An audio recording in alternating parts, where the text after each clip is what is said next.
الحمدللہ رب العالمین والصلاة والسلام علی سید المرسلین اما بعد فاعوذ باللہ من الشیطان الرجیم بسم اللہ الرحمن الرحیم الصلاة والسلام علیک یا رسول اللہ وعلی آلک واصحابک یا حبیب اللہ الصلاة والسلام علیک یا نبی اللہ وعلی آلک واصحابک یا نور اللہ۔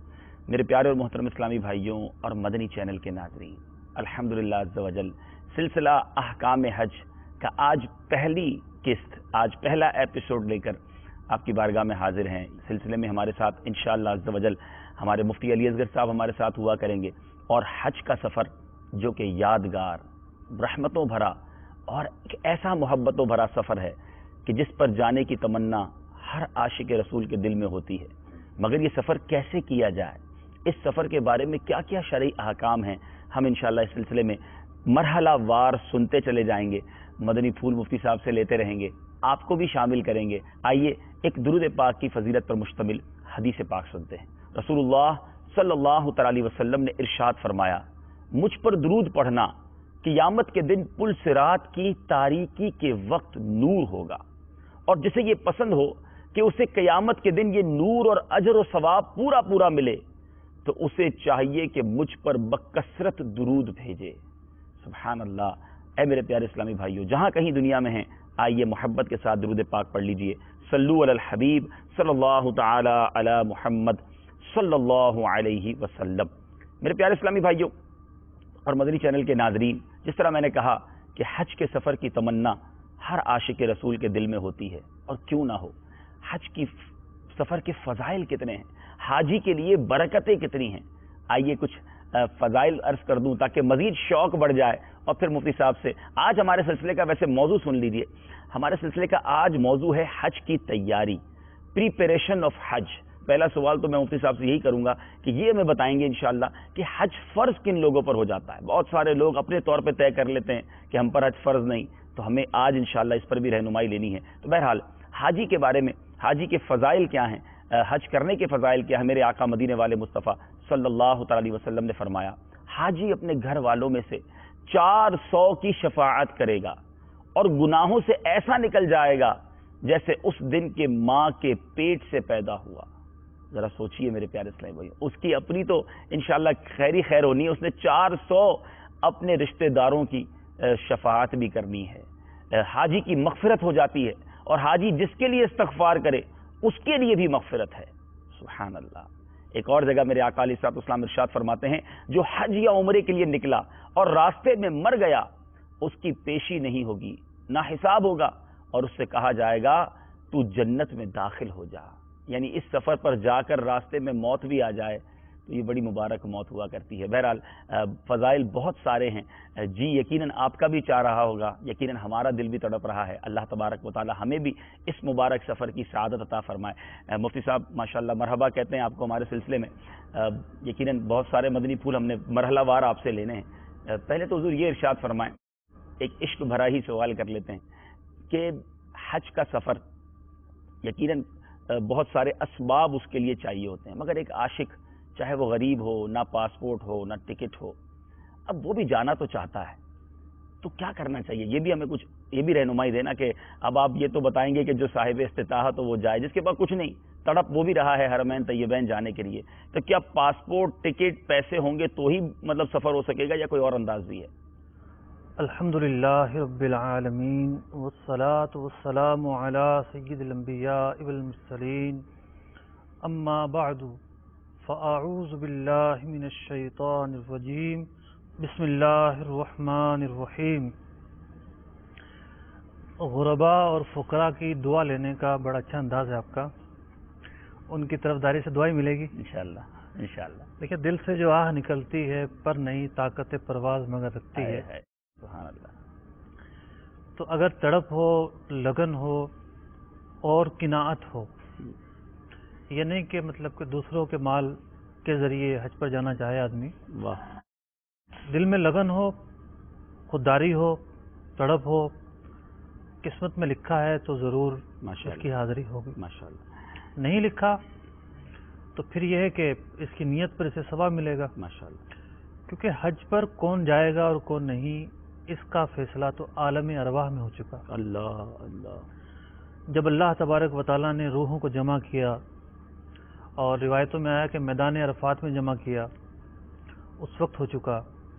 پھر حضرت سیدنا ابراہیم علی نبینا و علیہ الصلوۃ والسلام نے تعمیر خانہ کعبہ کرنے کے بعد لوگوں کو پکارا حج کرنے کے لیے، آؤ. جس نے آپ کی صدا پر لبیک کہا، جو موجود تھے وہ، جو اپنی ماں کے پیٹ میں تھے وہ، اور جو ابھی دنیا میں آنے تھے وہ، انہوں نے عالم ارواح سے لبیک کہا. اللہ اللہ اللہ. جس نے لبیک کہا اس کے حصے میں حج کرنا لکھا گیا. سبحان اللہ سبحان تو اللہ. بعض چیزیں قسمت کی ہیں، نصیب کی ہیں، اور بعض چیزیں جو ہیں وہ انسان کے تگ و دو کے حوالے سے. ماشاء اللہ ماشاء اللہ. یقیناً یہ محبتوں بھرا سفر ہے، اور یہاں ہم نے کئی ایسے، مفتی صاحب آپ نے بھی دیکھا ہوگا، ہمیں بھی مشاہدہ ہوا، مدنی چینل کے ناظرین کو بھی ہوا ہوگا کہ کروڑوں روپے ہیں، ساری دنیا دیکھی ہے، نہیں دیکھا تو مکہ پاک نہیں دیکھا، مدینہ نہیں دیکھا. اور ایسے بھی لوگ دیکھے جو بڑے غریب ہیں، بظاہر ان کے پاس رہنے کو گھر بھی نہیں ہے، لیکن ان کے بلاوے کی سبیل بنی، اور جب بلایا آقا نے خود ہی انتظام ہو گئے. تو میرے مدنی چینل کے ناظرین، مایوس نہیں ہونا ہے. مفتی صاحب نے جس طرح کہا نا کہ تڑپ ہونی چاہیے، لگن ہونی چاہیے، ثواب تو اس میں ہے ہی ہے، اور یاد مکہ اور یاد مدینہ، حج کی دعا کرنا بھی تو فضیلت کا باعث ہے. ان شہروں کی یاد میں تڑپنا بھی آپ کے دلوں میں مزید برکتیں لائے گا. تو یقیناً اشکوں کو بہنے دیجئے گا، التجاؤں کو بڑھنے دیجئے گا، ضرور کرم کے راستے کھلیں گے. امیر اہل سنت کا وہ شعر مجھے یاد آ رہا ہے، مدینے جانے والوں جاؤ جاؤ فی امان اللہ. مدینے جانے والوں جاؤ جاؤ فی امان اللہ. کبھی تو اپنا بھی لگ جائے گا بستر مدینے میں. نہ ہو مایوس دیوانوں پکارے جاؤ تم ان کو، بلائیں گے تمہیں بھی ایک دن سرور مدینے میں. انشاءاللہ ضرور بلاوا آئے گا. مفتی صاحب، حج فرض کن لوگوں پر ہوتا ہے؟ یقیناً یہ اسلام کا ایک اہم ترین رکن ہے، لیکن کس طرح یہ فرض ہوتا ہے، اس بارے میں ارشاد فرمائیں. دیکھیے، بقیہ عبادات کے مقابلے میں جی، حج جامع العبادت ہے. ماشاءاللہ. یعنی یہ قولی، بدنی اور مالی تینوں عبادتوں کا مجموعہ ہے. ایک حیثیت سے یہ مالی عبادت ہے، ایک حیثیت سے یہ قولی اور بدنی عبادت ہے. تمام انسان کی جو طاقتیں ہیں وہ اس میں استعمال ہوتی ہیں. تو بنیادی اس کی جو شرط ہے وہ تو طاقت اور قدرت ہے مالی طور پر، اور اس کے بعد جانے کی استطاعت ہے. صدر الشریعہ مولانا امجد علی اعظمی رحمۃ اللہ تعالی علیہ نے بہار شریعت کے اندر 8 شرائط بیان کی ہیں. ماشاءاللہ. پہلی شرط ہے اسلام، مسلمان ہونا حج کے لیے بنیادی شرط ہے. دوسری شرط ہے بلوغ، بالغ ہونا فرض حج کی ادائیگی کے لیے شرط ہے. ٹھیک ہے. اگر کسی نے نابالغی میں حج کیا اور بعد میں وہ صاحب استطاعت ہو جائے، حج پر جانے کی قدرت حاصل ہو جائے، تو اسے دوبارہ حج کرنا اس پر فرض ہوگا. یعنی بالغ ہونے کے بعد حج فرض ہوتا ہے، نابالغی میں کیا ہوا حج کافی نہیں. نابالغی میں کیا ہوا حج نفلی حج ہے. ٹھیک ہے. اس کا اسے ثواب ملا، اس کے نامہ اعمال میں ایک کثیر ذخیرہ حاصل ہوا، ماشاءاللہ. لیکن فرض حج ادا نہیں ہوا. ٹھیک ہے. تیسری شرط ہے دارالحرب میں ہو تو یہ جانتا ہو کہ حج فرض ہے. ٹھیک ہے. چوتھی شرط عاقل ہونا، یعنی ایک شخص جو ہے وہ بالغ تو ہو چکا ہے لیکن وہ پاگل ہے، ٹھیک ہے. مجنون ہے، اس کے حواس سلامت نہیں ہے، ٹھیک ہے. اس پر بھی حج فرض نہیں ہوگا، وہ بھی مرفوع القلم ہے. یہ اس سے پہلے والی جو شرط بتائی تھی، تھوڑی سی اگر اس کی وضاحت ہو جائے کہ دارالحرب میں ہو اور جانتا ہو کہ حج فرض ہے. دیکھیے، ایک شخص دارالحرب کے اندر ہے، یعنی ایسی جگہ جہاں اسلام نہیں، اس طرح کہیں گے اس کو. دارالحرب کی جو تعریف فقہا نے کی ہے جی. وہ جگہ ہوتی ہے عام طور پر کہ جہاں شاعر اسلام کی اجازت نہیں ہوتی، ٹھیک ہے. جہاں نماز پڑھنے کی اجازت نہیں ہوتی، تلاوت کرنے کی اجازت نہیں ہوتی. دارالحرب کی ایک تعریف یہ کی گئی ہے. ایسے شاید بہت تھوڑے مقامات اب دنیا میں رہ گئے ہیں. ایک تعریف دوسرے اعتبار سے کی گئی ہے جی. کہ جہاں کبھی اسلامی حکومت قائم ہی نہیں ہوئی. ٹھیک ہے. تو اگر اس دارالحرب میں رہتا ہے یہ شخص، تو وہاں اس کا یہ جاننا بھی ضروری ہے کہ حج فرض ہے. اگر اب اس کو یہ پتا ہے تو اب اس پر حج فرض ہو گیا، جبکہ دیگر شرائط پائی جائیں تو. ٹھیک ہے. ٹھیک ہے. پھر آزاد ہونا. پہلے غلام اور باندی کے دور ہوتے تھے، تو اگر کوئی شخص غلام تھا تو اس پر حج فرض نہیں تھا. چھٹی جو شرط ہے وہ ہے تندرستی. ٹھیک ہے. تندرست ہو، یہ بڑی ہی بنیادی شرط ہے. اگر کوئی اندھا ہے، اپاہج ہے، پاؤں کٹے ہوئے ہیں، ہاتھ کٹے ہوئے ہیں، یا اتنا لاغر ہے کہ سفر نہیں کر سکتا، ٹھیک ہے. تو اس پر حج فرض ہی نہیں ہے. کتنی آسانی ہے ہماری شریعت میں. لیکن یہاں تھوڑی سی وضاحت مزید چاہوں گا کہ ایسا بیمار جس کو آج ہم شوگر کا مریض کہتے ہیں، بلڈ پریشر کا مریض کہتے ہیں، کیا ان پر بھی یہ کوئی ایسی رعایت ہوگی؟ دیکھیے، تندرستی اور مالی حیثیت جی یہ دو چیزیں آگے پیچھے ہوتی رہتی ہیں. ٹھیک ہے. بسا اوقات مالی حیثیت ہوتی ہے، تندرستی نہیں ہوتی. تندرستی ہوتی ہے، مالی حیثیت نہیں ہوتی. صحیح. بسا اوقات دونوں جمع ہو جاتی ہیں. ٹھیک. تو اگر ایک شخص جو ہے وہ مثال کے طور پر بڑھاپے میں آ کر اندھا ہو گیا اور اس کے بعد اس کے پاس مال آیا، پہلے وہ اس کی اتنی حیثیت نہیں تھی کہ وہ حج ادا کر سکے، غریب تھا، مال آیا تو اس کی آنکھیں بھی جاتی رہیں. اب تندرست ہونا بھی شرط ہے، جو تندرستی کی ہم نے 2-3 چیزیں بیان کی اس پس منظر میں. ٹھیک ہے. تو اب اس پر حج فرض نہیں ہے. ٹھیک ہے. اب بلڈ پریشر کا مرض لاحق ہونا یا شوگر کا مرض لاحق ہونا یا دل کا مرض لاحق ہونا، یہ ایسے امراض ہیں جس کی کوئی لمیٹڈ کیفیت نہیں ہے. ٹھیک ہے. اپ ڈاؤن ہوتا رہتا ہے. بالکل ایسا ہے. بسا اوقات جو ہے ان کی طبیعت بحال ہوتی ہے، بسا اوقات گری ہوئی ہوتی ہے. پھر دیکھنا یہ ہے کہ ان کا جو عارضہ ہے کب لاحق ہوا ہے. ٹھیک. مالی حیثیت کے بعد لاحق ہوا ہے یا جب مالی حیثیت تھی اس کے ساتھ لاحق ہوا ہے. یعنی پہلے پیسے تھے، حج نہیں کیا اور تاخیر ہو گئی اور اب یہ مرض بھی آ گیا. یہ دوسری صورت ہے. ٹھیک ہے. ہم وہ صورتیں بیان کر رہے ہیں کہ جس پر اصلاً فرض ہی نہیں ہے. ٹھیک ہے. یعنی ایک شخص جو ہے وہ اندھا ہے، اپاہج ہے یا اتنا بوڑھا ہو چکا ہے، اس کے بعد اس کے پاس مال آتا ہے. ٹھیک ہے. اس کے اوپر حج فرض نہیں ہے. ٹھیک ہے. اب اگر وہ صورت کہ مال تھا اور اس کے بعد محتاجی آ گئی، جیسا کہ عام طور پر ایک رجحان ہے لوگوں کا، سب کچھ ہوتے ہوئے حج نہیں کرتے، بڑھاپے میں جا کر کرتے ہیں. جی. پتہ نہیں سمجھتے ہیں کہ جب ہم حج کر آ جائیں گے جوانی میں تو ہمیں نیک بننا پڑے گا، ہمیں یہ کام چھوڑنے پڑیں گے، یہ کرنے پڑیں گے. اگر یہ سوچ ہے تو اس پر عمل کر لیں، بہت اچھی بات ہے. زندگی بھی سمجھ جائے گی، آخرت بھی سمجھ جائے گی. بہت سارے اصل میں ٹارگیٹس ہوتے ہیں کہ داڑھی بھی رکھنی ہے تو حج کر کے، نماز کا پابند بننا ہے تو بھی حج کر کے، جو یہ سود کا کام ہو رہا ہے نا یہ بھی حج کر کے چھوڑنا ہے. تو ابھی نہیں کرنا حج، جب کرنا ہے جب اچھے خاصے پیسے بھی بن جائیں، زندگی بھی پوری تقریباً گزر گئی ہو. تو اگر تو وہ صورتحال تھی کہ اس وقت جب مالی استطاعت پائی گئی اس نے حج چھوڑا اور بعد میں کوئی اور عارضہ لاحق ہو گیا تو اب اس کا جانا تو واجب نہیں ہوگا. ہاں. لیکن حج بدل کروانا واجب ہوگا. حج بدل کروانا کہ اس پر فرض ہو چکا، ادائیگی اب اس عارضے کی وجہ سے فرض نہیں ہوئی تو حج بدل کروائے یا وصیت کر جائے. ورثہ جو ہے پھر اس کے مال کے تہائی تاخیر کا گناہ تو ہوگا. تاخیر کا گناہ ہوگا. اللہ شبہ ہوگا. جی. پھر ہے مالی استطاعت. اب مالی استطاعت کے اندر دور حاضر کے اندر جب فارم بھرے جا رہے ہوتے ہیں، ٹھیک ہے، اس وقت مالی استطاعت کا ہونا ضروری ہے.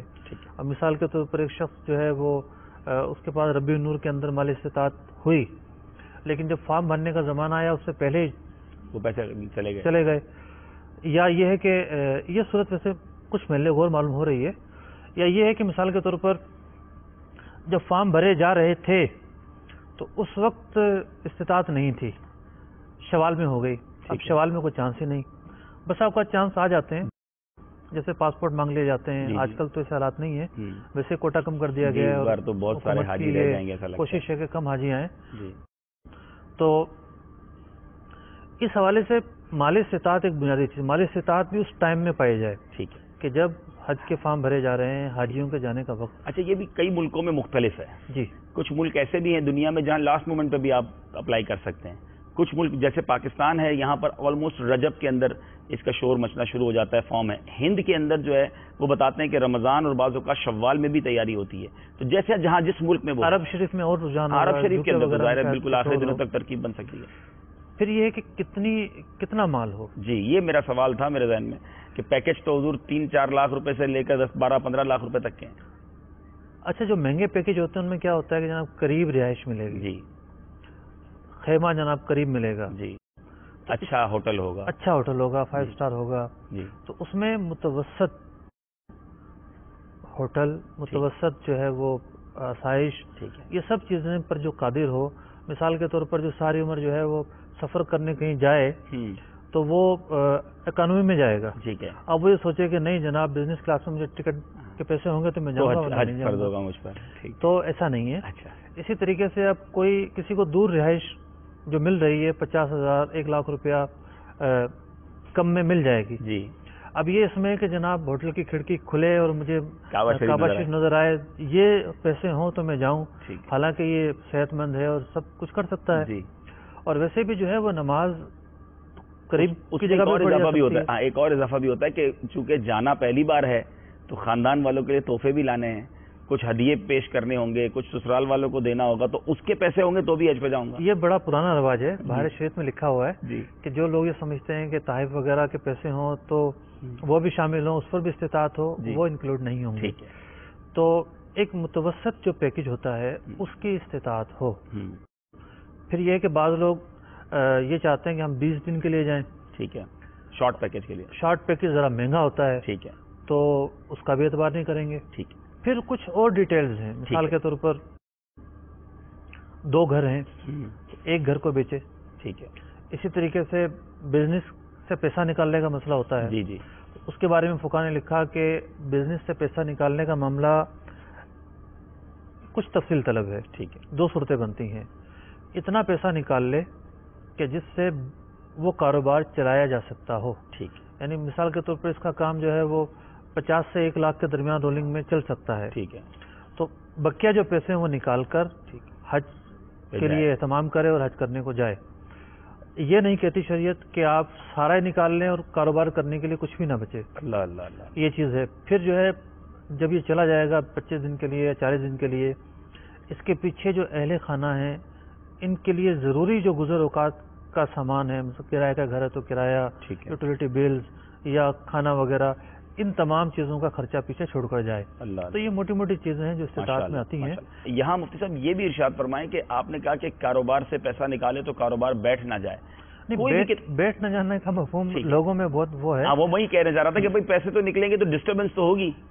کاروبار اتنا رہے کہ یہ آ کر چلا سکے. مطلب مثال کے طور پر آ کر کاروبار کرے گا تو کمائے گا. ٹھیک ہے. اب ایک مثال ہے، ایک شخص جو ہے وہ جس مارکیٹ میں کام کرتا ہے، 20,000 روپے جیب میں ہونا تو ضروری ہے ورنہ تو کچھ ملے گا ہی نہیں. ٹھیک ہے. تو اب اتنی رقم ہونا کافی ہے. ٹھیک ہے. یہ آئے مارکیٹ میں بیٹھے، ہفتہ کام کرے، کمانا شروع کر دے. ٹھیک ہے. اتنا کافی ہے. اب یہ 50,000 کماتا ہے مہینے کے اور بعد میں اگر کام کرے گا تو 20,000 کمائے گا. اس ڈفرنس کی وجہ سے یہ نہیں جا رہا تو یہ خطا کار ہے. ایسا ہوگا بھی نہیں انشاءاللہ. حج کرنے پر جائے، اللہ کی بارگاہ میں جائے، یہ مبارک سفر کرے اور پھر کمی انشاءاللہ روایتوں میں ہے کہ حج کرو رزق بڑھا دیا جائے گا. حج کرو غنی ہو جاؤ گے. سبحان اللہ. کیسی کیسی روایتیں ہیں. مطلب یوں سمجھیں کہ بشارتیں ہیں کہ اس سفر پر جا کر تو رزق میں برکت ہوتے ہی دیکھا ہے. ہم نے تو کئی ایسے لوگ دیکھے جو بڑی مشکل سے ایک بار حج پر پہنچے اور اس کے بعد کئی بار حج پر آ گئے. یعنی ایسا سفر بھی ان کا ماشاءاللہ شروع ہو گیا اور اللہ تعالیٰ نے کئی چیزوں میں فراوانی بھی کر دی. تو بالکل اس میں سوچنا نہیں چاہیے. مفتی صاحب سے اگلا سوال یہ بھی کریں گے، بچوں کی شادی، بچی جوان ہونے والی ہے، اس کی شادی کرنی ہے، بچوں کی کفالت بھی کرنی ہے. حج تو کر لیں گے لیکن یہ بھی تو ایک فرض ہے، اس وجہ سے بھی ڈیلے کیا جاتا ہے. اس بارے میں کیا فرمائیں؟ دیکھیے ہر شخص کی علیحدہ انفرادی حیثیت کا اعتبار ہے. مثال کے طور پر باپ ہے اور اس کے پاس 20-30 لاکھ روپے ہیں. اب اس کی پلاننگ میں شامل ہے کہ وہ گھر خریدے گا یا بچے کی شادی کرے گا یا اس سے کوئی بڑا کاروبار کرے گا. ان چیزوں کا اعتبار نہیں ہے. اس پر حج فرض ہو چکا، جبکہ قرضے سے فارغ ہو، قرضہ نہ ہو، مالی حیثیت میں یہ بھی شمار کیا جائے گا. لیکن بالفرض یہ پیسے اس کے بجائے گھر میں تقسیم ہیں. مطلب اس نے زیور بنوایا اور بیٹی کو گفٹ کر دیا، قبضے میں دے دیا. بیگم کے لیے جو ہے وہ زیور بنوایا، اسے گفٹ کر دیا. تو یوں ہر ایک کی ملکیت میں اتنا مال ہے کہ جس مجموعی طور پر ملا کر تو بڑی رقم بن جائے گی، لیکن علیحدہ علیحدہ شمار کریں گے تو کسی پر بھی حج فرض نہیں ہوتا. یہ دوسری صورت ہے، لیکن یہ کم پائی جاتی ہے. عام طور پر گھر کے سربراہ کی ملکیت میں سب کچھ ہوتا ہے اور اس پر حج فرض ہونے کے باوجود لوگ حج نہیں کرتے. اچھا، یہاں حج فرض ہونے کے باوجود نہ کرنا، اس کی کوئی وعید بھی ہے؟ اس بارے میں کوئی پنشمنٹ بھی ہوگی؟ سرکار دو عالم صلی اللہ علیہ وسلم نے ارشاد فرمایا کہ جس پر حج فرض ہو اور وہ حج نہ کرے تو وہ یہودی ہو کر مرے یا نصرانی ہو کر. اللہ اللہ. یعنی حدیث پاک سے ہم یہ سمجھیں گے کہ اس کا ایمان چھن جانے کا خوف ہے. محدثین نے اس کی شرح یہ بیان کی کہ حج مسلمانوں کا شعار ہے. پچھلی امتوں میں حج کی فرضیت نہیں تھی، مسلمانوں کو یہ نعمت عطا کی گئی. یہودی حج نہیں کرتے تھے، عیسائی نہیں کرتے تھے، تو جس نے حج نہ کیا تو گویا کہ انہوں نے ان لوگوں کے طریقے پر عمل کیا، ان لوگوں کا کام کیا جو مسلمانوں والا کام وہ نہ کیا، حج کرنا۔ اللہ اللہ اللہ۔ یقیناً میرے پیارے اسلامی بھائیوں، بہت سوچتے ہیں لوگ، شاید آپ نے کئی بار سوچا ہوگا اگلے سال چلے جائیں گے، اگلے سال چلے جائیں گے۔ اگر استطاعت ہے، جو شرائط بیان کی گئیں، انتظار نہ کیجیے، کیا پتہ زندگی وفا نہ کرے۔ کعبہ مشرفہ کا دیدار، مینا اور عرفات کی بہاریں، مزدلفہ کی رات، خدا کی قسم جو یہ دیکھ آئے نا، ان سے پوچھیے، جب بھی حج کے دن آتے ہیں تڑپ جاتے ہیں۔ وہ یادگار لمحات ہوتے ہیں، جلدی کیجیے۔ پھر فرض، اس میں تو تاخیر گناہ، میرے آقا علیہ الصلوۃ والسلام کی حدیث پاک ڈرا دینے کے لیے کافی، اور پھر مدینہ منورہ نہیں جائیں گے تو کہاں جائیں گے؟ میرے آقا کے در دولت پر جا کر اپنی جھولیاں بھر کے لائیں گے۔ بچی کی شادی کے انتظار میں آپ، گھر بنانا ہے آپ نے، کچھ مسائل ہیں، ارے اس کے در پر جا رہے ہیں کہ جو مسائل حل کرنے والا ہے، انشاءاللہ وہاں سے جھولیاں بھری جاتی ہیں۔ تاخیر نہ کیجیے۔ اگر اس سال بھی رہ گئے ہیں، اگلے سال کی ابھی سے نیت کر لیں، انشاءاللہ ضرور کرم ہوگا۔ حضور، یہاں بچے چھوٹے ہوں، ماں کے لیے کیا حکم ہوگا کہ بچے چھوٹے ہیں، دودھ پیتے بچے ہیں، یا کہ کوئی رکھ نہیں سکتا؟ اچھا، چھوٹے بھی ہوتے ہیں، کچھ بچے شرارتی بھی بڑے ہوتے ہیں، کوئی نہیں رکھتا خاندان میں ان کو، تو حالانکہ عمر بڑی ہے ان کی، تو ان دونوں کے بارے میں کچھ رہنمائی فرما دیں۔ دیکھیے، بچے تو ماں باپ کے ساتھ بھی چلے جائیں، نانی کے یہاں چلے جائیں، جب بھی وہ شرارت تو کرتے ہی ہیں، لیکن وہ ماں کی رسپانسبلٹی ہوتی ہے نا، اب تو ماں تو چلی گئی حج پہ، اب سنبھالو۔ بہرحال اس عذر کی وجہ سے فرضیت تو ثابت نہیں ہوگی، ٹھیک ہے، تو اب جن کے پاس رہیں گے ان کے ذمہ ہوگا کہ ان کو ثواب ملے گا، ان کو بلا شبہ ثواب ملے گا انشاءاللہ۔ لیکن چھوٹے بچوں کے لیے کیا حکم ہوگا، دودھ پیتے بچوں کے لیے؟ دودھ پیتے بچے کی جو ہے اس کو ساتھ لے جایا جا سکتا ہے، ٹھیک ہے، اور خرچہ ہے نا حضرت، اب وہاں لے جائیں گے تو وہاں بھی ڈیفیکلٹی ہے، تو دودھ چھڑوا سکتے ہیں، اس کے لیے یہ چھڑوانا ہوگا؟ بچے کی صحت پر اثر نہیں پڑتا، ٹھیک ہے، تو چھڑوا سکتے ہیں، ٹھیک ہے، کیونکہ دودھ چھڑوانے کا جو معاملہ ہے، مساقتوں کو دودھ پلانے والا موجود ہے، جب تو کوئی مسئلہ ہی نہیں ہے، ٹھیک ہے، اور عرب میں تو یہ رواج تھا کہ بچوں کو پیدا ہوتے ہی ماں سے دور کر دیا جاتا تھا، اور دائیاں دودھ پلایا کرتی تھی انہیں، ٹھیک ہے، سرکار دو عالم صلی اللہ علیہ وسلم کو بھی بھیج دیا گیا، ماشاءاللہ ماشاءاللہ، اور حلیمہ سعدیہ رضی اللہ تعالیٰ عنہا کی قسمت میں سعادت ملی کہ انہوں نے دودھ پلایا، تو کوئی اور دودھ پلانے والا موجود ہے تب تو مسئلہ کافی آسان ہے، ٹھیک ہے، لیکن دودھ پلانے کے اسباب ہو سکتے ہیں۔ اچھا، یہاں مشورہ دوں گا مدنی چینل کے ناظرین کو کہ اگر حج فرض ہو گیا ہے تو شادی کا انتظار بھی نہ کیا جائے، اور اگر شادی ہو گئی ہے اور استطاعت ہے تو میاں بیوی شادی کے فوراً بعد ہی حج پہ چلے جائیں، کیونکہ بچوں کے بعد واقعی مشکل ہو جاتا ہے، لیکن پھر جانا تو پھر بھی ہے، تو یقیناً یہ باتیں بھی ہو رہی ہیں، تمنائیں مزید بڑھ رہی ہیں، شوق مزید بڑھ رہا ہے۔ میں بھی دعا کرتا ہوں، ہو سکتا ہے لاکھوں ناظرین ہمارے ساتھ ہوں، آپ بھی دعا کریں، اللہ تعالی ہم سب کو بار بار حرمین طیبین کی حاضری عطا فرمائے۔ جو مکہ پاک اور مدینہ طیبہ دیکھنے کو تڑپ رہے ہیں، مولا ان سب کو یہ سفر نصیب فرمائے۔ کچھ کالز لیتے ہیں سلسلے میں، پھر آگے چلتے ہیں۔ حج کی تیاری آج ہمارا موضوع ہے، ابھی تک تو ہم نے کور کیا ہے کہ حج فرض کن صورتوں میں ہوتا ہے، مزید آگے بڑھیں گے۔ صلو علی الحبیب صلی اللہ تعالی علی محمد صلی اللہ علیہ وسلم۔ السلام علیکم ورحمۃ اللہ وبرکاتہ۔ السلام ورحمۃ اللہ وبرکاتہ۔ صاحب سے ایک سوال ہے، دوران حج طواف کرنے کے دوران بعض لوگ جو ہے چینگم یا کچھ اور چیز جو ہے منہ میں رکھ کر چباتے رہتے، آیا کہ اس کے اس طرح کرنے سے حج پر کچھ اثر پڑتا ہے یا یہ مکروہ ہے؟ برائے کرم اس کی وضاحت فرمائیں۔ اچھا، طواف کے دوران چینگم، جی مفتی صاحب کیا فرمائیں گے؟ طواف جو ہے وہ مسجد الحرام میں سب سے افضل عبادت ہے، یعنی نماز پڑھنے سے بھی افضل عبادت ہے، ماشاءاللہ، تلاوت قرآن مجید کرنے سے بھی افضل عبادت ہے۔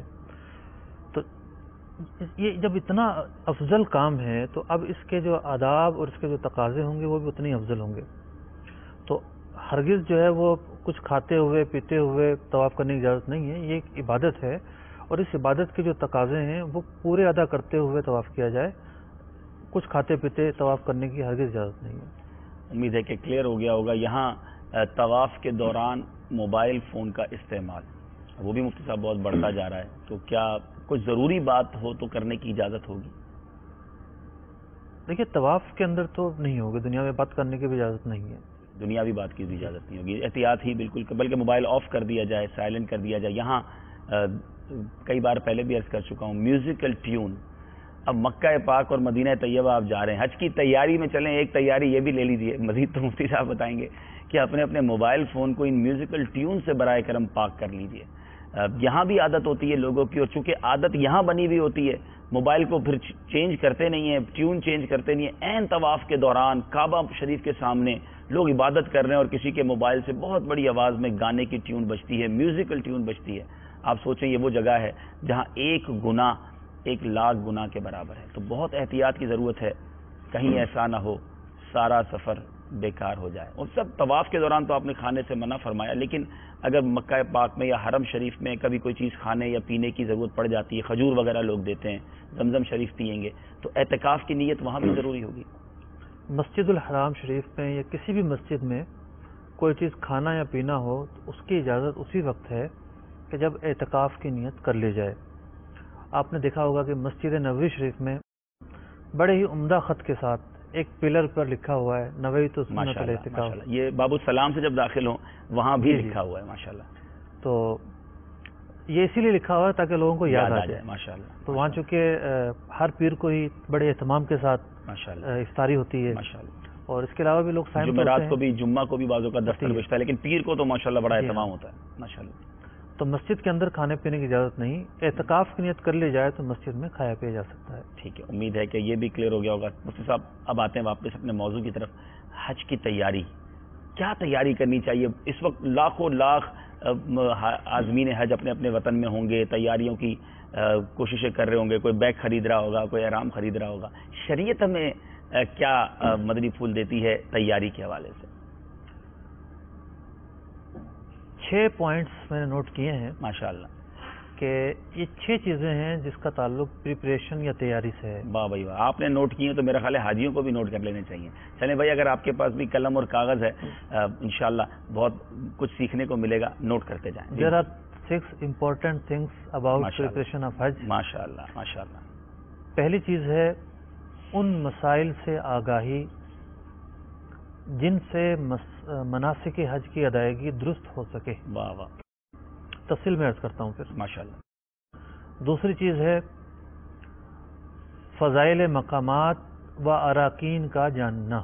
امید ہے ہمارے مدنی چینل کے ناظرین ساتھ ساتھ لکھ بھی رہے ہوں گے، خاص طور پر وہ حضرات جو حج پر جا رہے ہیں. نہیں جا رہے اس کو پھر بھی لکھنے کی اجازت تو دے دینا. اس فہرست میں تو نام ہمارا بھی آ جائے نا، لکھ لیں، شاید بلاوا آ جائے گا. اجازت ہے جناب انشاءاللہ. نمبر 3 ادعیہ و اذکار. دعائیں آسان کر دیں، دعائیں اور اذکار. ٹھیک ہے. نمبر 4 عمومی آداب سفر. ٹھیک ہے. نمبر 5 جذبات قلبی اور سفر عشق کیوں کر ممکن ہے. ماشاءاللہ. نمبر 6 زاد راہ کی تیاری. تو پہلی چیز ہے ان مسائل سے آگاہی جن سے مناسک حج کی ادائیگی درست ہو سکے. اب تک ہم نے جو گفتگو کی کہ حج کن پر فرض ہوتا ہے اور کون حج کریں، اور جن پر فرض ہوتا ہے وہ بھی کرتے ہیں اور جو کر چکے ہیں وہ بھی کرتے ہیں. نفلی حج بھی کر رہے ہوتے ہیں لوگ اور فرض حج بھی کر رہے ہوتے ہیں. تو جس طریقے سے نماز پڑھی جاتی ہے، خواہ وہ نفل نماز ہو یا فرض نماز ہو، شروع کرنے کے بعد وہ واجب ہو جاتی ہے. ٹھیک ہے. ہر نماز کے لیے وضو شرط ہے، ہر نماز کے لیے جو ہے وہ طہارت شرط ہے، ستر عورت شرط ہے. پھر نماز کے جو اراکین ہیں، قیام، رکوع، سجدہ، یہ سب نمازوں کے لیے برابر ہے. تو اسی طریقے سے حج کسی بھی قسم کا ہو، خواہ حج افراد ہو یا تمتع ہو یا قران ہو، بہت ساری چیزیں تمام میں کامن ہیں. تو پھر حج کے مختلف رکن ہیں، مطلب اجزاء ہیں. رکن سے مراد وہ نہیں ہے شرط فرض یا واجب، اجزاء ہیں. مثلا احرام ایک پوری بحث اور ٹاپک ہے. طواف ایک الگ سے جداگانہ چیز ہے. سعی ایک پورا ٹاپک ہے. حلق اور قصر، وقوف عرفہ ایک پورا ٹاپک ہے. رمی کے مسائل، قربانی، طواف زیارت، جو نام ذکر کیے گئے سب کے واجبات ہیں. صحیح. احرام کے اپنے واجبات ہیں، طواف کے اپنے واجبات ہیں، سعی کے اپنے واجبات ہیں، رمی کے اپنے واجبات ہیں، قربانی کے اپنے واجبات ہیں. ان تمام مناسک کے اپنے ممنوعات ہیں کہ احرام میں یہ نہیں کریں گے، طواف میں یہ نہیں کریں گے، سعی میں یہ نہیں کریں گے، حلق و قصر میں یہ نہیں کریں گے، وقوف عرفہ میں یہ نہیں کریں گے، رمی میں یہ نہیں کریں گے، طواف زیارت میں یہ نہیں کریں گے. پھر آگے پیچھے ہونے کے الگ مسائل ہیں. جی مثال کے طور پر آپ 10ویں دن طواف زیارت نہیں کر پا رہے، آپ کے ذہن میں سوال اٹھ رہا ہے اب تو 11واں دن آ گیا، کریں یا نہیں کریں. صحیح. آپ نے جو ہے وہ رمی جو ہے بعد میں کی اور قربانی پہلے کر لی، اب الگ مسائل شروع ہو گئے کہ جناب اب کیا کریں. 3 قسم کے مسائل ہیں. ایک تو وہ مسائل ہیں کہ جس سے عبادت کی ادائیگی آپ کو کرنی ہے. ایک نماز پڑھنے والا جب نماز پڑھتا ہے تو وہ نماز میں جو پڑھے جانے والی چیزیں وہ سیکھتا ہے. سورہ فاتحہ سیکھتا ہے، سورہ اخلاص سیکھتا ہے، رکوع کا طریقہ، سجدے کا طریقہ. یہ ایک بنیادی شرط ہے. تو تمام زائرین پر یہ لازم اور واجب ہے کہ یہ جو بنیادی معلومات ہیں حج سے متعلق یہ سیکھیں. ماشاءاللہ. کتب کا مطالعہ کریں. رفیق الحرمین بہت عمدہ کتاب ہے، اس کا مطالعہ کریں. بہار شریف کا مطالعہ کریں. تو یوں ایک اہتمام کیا جائے کہ ہم نے جو بنیادی معلومات ہیں وہ سیکھنی ہے اور سمجھنی ہے. پھر اب دوسرا حصہ آ جاتا ہے تقدم و تاخر کا. سب کچھ سیکھ کر گئے، رمی یہ ہوتی ہے، طواف یہ ہوتا ہے، اور جناب طواف زیارت یہ ہوتا ہے. اب وہاں جا کر حوادثات لاحق ہو گئے. جیسا کہ میں نے مثال میں عرض کیا کہ رمی جو ہے وہ بعد میں کی اور قربانی پہلے دن کی. پہلے قربانی کر دی پھر رمی کر دی. اب کیا کیا جائے؟ صحیح کی نہیں اور ہلاک کروا دیا. کئی لوگ ملتے ہیں کہ انہیں پتہ ہی نہیں ہوتا انہیں کہ صحیح بھی کرنی ہوتی ہے. اب کیا کیا جائے؟ یہ جداگانہ مسائل ہیں جس کا عام زائرین کو وہم و گمان بھی نہیں ہوتا کہ ہمارے ساتھ یہ ہو سکتا ہے، اور ہوتا ہے، اچھوں سے ہوتا ہے. تو وہاں جا کر پھر یہ ہے کہ علماء کے نمبر ہوں، یہاں کے علماء کے بھی نمبر ہوں، خاص طور پر دارالفتاء کے نمبر ہوں. دارالفتاء ان دنوں کوشش ہم کرتے ہیں کہ کال پر اویلیبل ہوتے ہیں اسلامی بھائی، تاکہ ایسے حوادثات جب لاحق ہوں، لاکھوں ہزاروں لوگوں کو لاحق ہوتے ہیں تو وہ اپنی رہنمائی لے سکیں. اور پھر ہماری کتابوں کے اندر فقہ حنفی کی خصوصیت ہے کہ اس کے اندر جو مسائل بیان کیے ہوئے ہیں وہ مسائل مفروضی ہیں. یعنی علماء نے پہلے سے ہی بیان کر دیا یوں ہو جائے تو یہ کرنا ہے، یوں ہو جائے تو یہ کرنا ہے. یعنی وہ انہوں نے صورتیں بنا کے اس کے جواب بنا کے رکھی ہوئی ہیں. تو اچھی طرح اگر مطالعہ کیا جائے گا ڈیٹیل کے ساتھ تو کافی حد تک آپ کو ادراک ہو جائے گا کہ یوں ہو جائے تو کیا کرنا ہے. پھر کتب فتاوی آتی ہیں، جیسے فتاوی فقیہ ملت ہے، فتاوی فیض رسول ہے، فتاوی رضویہ ہے. تو ان کے اندر سوال جواب ہوتے ہیں، لوگوں کے پوچھے ہوئے سوالات ہوتے ہیں. تو ان فتاوی کے ذریعے بھی مختلف صورتیں لوگوں نے پوچھی ہوتی ہیں، تو بندہ اپنے آپ کو اپڈیٹ کر سکتا ہے، پریپریشن کر سکتا ہے. تو یہ ایک حصہ ہے. یعنی وہ اہم ترین بات آپ نے کی کہ اتنا اہم سفر ہے، فرض کی ادائیگی پر جا رہے ہیں اور مسائل نہیں معلوم، جیسا لوگ کریں گے ویسا کر لینا. نماز پڑھتے ہوئے تو روزانہ ہم دیکھتے ہیں لوگوں کو، خود بھی نماز پڑھتے ہیں. حج ایک ایسی عبادت ہے جس کے بارے میں دیکھتے ہی نہیں ہیں. جی وہاں جا کر دیکھتے ہیں کیسے عجیب لطیفے اور عجیب معاملات سامنے آتے ہیں. یہ پہلا ابھی تو پریپریشن کا پہلا مدعو چل رہا ہے. ایک اور کتاب ہے مقتضیٰ المدینہ کی، حج کا طریقہ، بہت ہی مختصر طریقہ ہے. سب سے پہلے وہ پڑھیں. طریقہ یہ ہونا چاہیے سب سے پہلے مختصر طریقہ پڑھیں، پھر رفیق الحرمین پڑھیں، پوری پڑھ لی، پھر بہار شریف. ایک اور کتاب بھی مجھے حضور عرض کرنے تھے، بہت خوبصورت کتاب امیر اہل سنت نے عطا فرمائی ہے، عاشقان رسول کی 130 حکایات. مفتی صاحب کے اگلے مدنی پھولوں میں ایک ہے بھی رقت قلبی والا مدنی پھول، وہ جب آئے گا تو مفتی صاحب مزید مدنی پھول دیں گے. یہ واقعی وہ کتاب ہے کہ اگر آپ اس کو پڑھتے جائیں اور رقت طاری ہو جاتی ہے، آنسو بہنا شروع ہو جاتا ہے، کس طرح عاشقان رسول نے حج کیا، اور یہ انشاءاللہ آپ کے ذوق کو بڑھائے گی کتاب انشاءاللہ. تو یہ کتابیں خرید لیجئے، انشاءاللہ اس کی برکتیں بھی آپ کو حاصل ہوں گی. جی مفتی صاحب کنٹینیو کیجیے. یہ تو تھا 6 چیزوں میں سے پہلی. ٹھیک ہے، اور یہ بہت اہم ہے مفتی صاحب، مسائل کے بغیر جاننا. تو سمجھیے آپ کہ لوگ بیگ لینے کو، سوٹ سلوانے کو، احرام کی چادر رکھنے کو یہ کافی سمجھتے ہیں. تیاری سمجھتے ہیں. یہ حج کی تیاری ضرور ہے، لیکن اصل تیاری تو یہ ہے. اللہ اللہ اس کی طرف وجہ سے جو غلطیاں، میں یہ سمجھتا ہوں کہ اگر ٹیوشن لے کر بھی سیکھنا پڑے، بالکل سیکھنا چاہیے، تو بھی سیکھنا لازم ہوگا. اس میں یہ بھی بہتر ہوتا ہے کہ حج کیا جائے کسی صحیح العقیدہ عاشق رسول عالم دین کے ساتھ جو سفر پر بھی ساتھ ہو، کیونکہ مینا جانے سے پہلے پھر ایک تربیت ہو. مینا میں تربیت ہو، عرفات میں کیا کرنا ہے، عرفات میں تربیت ہو، مزدلفہ میں کیا کرنا ہے، تو اس کی بات ہی اور ہوتی ہے، کیونکہ اتنا ایک پریشر ہوتا ہے حاجی پر کہ سب بھول جاتا ہے وہاں جا کر. اصل میں ہماری مطلب کہ عوام کا ایک طبقہ سرکاری اسکیم سے جا رہا ہوتا ہے، جی اس کا کوئی پریشان حال نہیں. اللہ اللہ. جس کی داڑھی بڑی ہوتی ہے اس کو مولوی بنا دیتے ہیں. ٹھیک ہے. وہ بھی بیچارہ پہلی دفعہ جا رہا ہوتا ہے، کوئی مزدور ہوتا ہے یا نوکری پیشہ ہوتا ہے، اسے تو کچھ نہیں پتا ہوتا. تو جتنی تیاری یہاں ہو سکتی ہے نا، بالکل صحیح کہہ رہے ہیں، پھر گزرا وقت ہاتھ آتا نہیں. ٹھیک. اچھا پھر ایسے ہیں کہ احساس بھی نہیں ہوتا کہ ہم وہاں گئے ہیں، ہم نے یہ کمی محسوس کی، کسی کو آ کے مشورہ دے دیں. لوگ سمجھتے ہیں جو سب کر رہے تھے ہم نے کر لیا کافی ہے. بالکل ایسا. انہوں نے وہاں جا کے کتنی سنتیں چھوڑی، کتنے واجبات چھوڑے، کتنی سنتیں کتنے دم ہو مقتدہ گئے چھوڑی. ہوں گے. دم کا تو تصور ہی نہیں ہوتا لوگوں پر. کچھ کالز لیتے ہیں جی. پھر مفتی صاحب کی طرف آتے ہیں انشاءاللہ. صلو علی الحبیب صلی اللہ تعالی علی محمد صلی اللہ علیہ وسلم. میرا سوال یہ ہے کہ ایک جوان اسلامی بھائی سفر حج کے پیسے اور اس کے اوپر نکاح بھی فرض ہے، اگر وہ نکاح نہیں کرواتا تو کبھی امکان ہے کہ وہ گناہوں میں مبتلا ہو جائے گا، آیا وہ اب حج کرے یا نکاح کرائے؟ ٹھیک ہے، بتاتے ہیں آپ کو. ہم مدینہ شریف سے بول رہے ہیں. ہم یہاں پہ حج کی تیاری کر رہے ہیں، اگر گھر سے کوئی قرضہ ہو یا حج کر سکتے ہیں؟ قرض ہو تو حج کر سکتے ہیں. اچھا یہ آپ کا سوال ہے، انشاءاللہ جواب دیتے ہیں آپ کو. جی مفتی صاحب کیا فرمائیں گے؟ شادی کرے یا حج کرے؟ حج کے لیے ضرور لاکھوں روپے کی ضرورت ہوتی ہے. ٹھیک ہے. شادی کے لیے سوائے مہر کے لاکھوں روپے کی ضرورت نہیں ہوتی. ولیمہ بھی تو کرنا ہے نا مفتی صاحب. نہ شادی کے لیے ولیمہ شرط ہے، نہ شادی کے لیے جو ہے وہ جہیز شرط ہے، نہ بری شرط ہے. ٹھیک. جوڑے سلوانے ہوں گے، زیور دینا یہ ہوگا. کوئی چیزیں شرعاً ضروری نہیں ہے ٹھیک ہے کہ ان کا حساب لگائیں اور پھر یہ کہیں کہ اچھا شادی کرو حج چھوڑ دو. صحیح ہے. پھر نکاح کی استطاعت کی بات آئی تو شریعت مطہرہ نے وہ جو جذبات ہیں اس کے تدارک کے لیے اور طریقے بتائے ہیں. ٹھیک ہے. روزہ رکھنا جو ہے وہ ان جذبات کو ٹھنڈا کرنے کا ایک طریقہ ہے. اپنی نظر کی حفاظت کرنا اور اپنی صحبت کو بہتر کرنا، یہ تمام طریقے ہیں. تو اگر استطاعت ہے، اتنی رقم موجود ہے تو حج کیا جائے. یعنی حج بھی کیا جا سکتا ہے، کہا جائے نکاح بھی کیا جا سکتا ہے. جو آپ نے بتایا خرچے ہی نہیں ہے نکاح میں. ہاں دونوں کیا جاتا ہے. وہ ہم نے جو اتنے سارے خرچے خود سے بنا لیے ہیں وہ تو بلکہ وکالت لے کر چلا جائے، اپنا نکاح وہیں کروا لے. سبحان اللہ.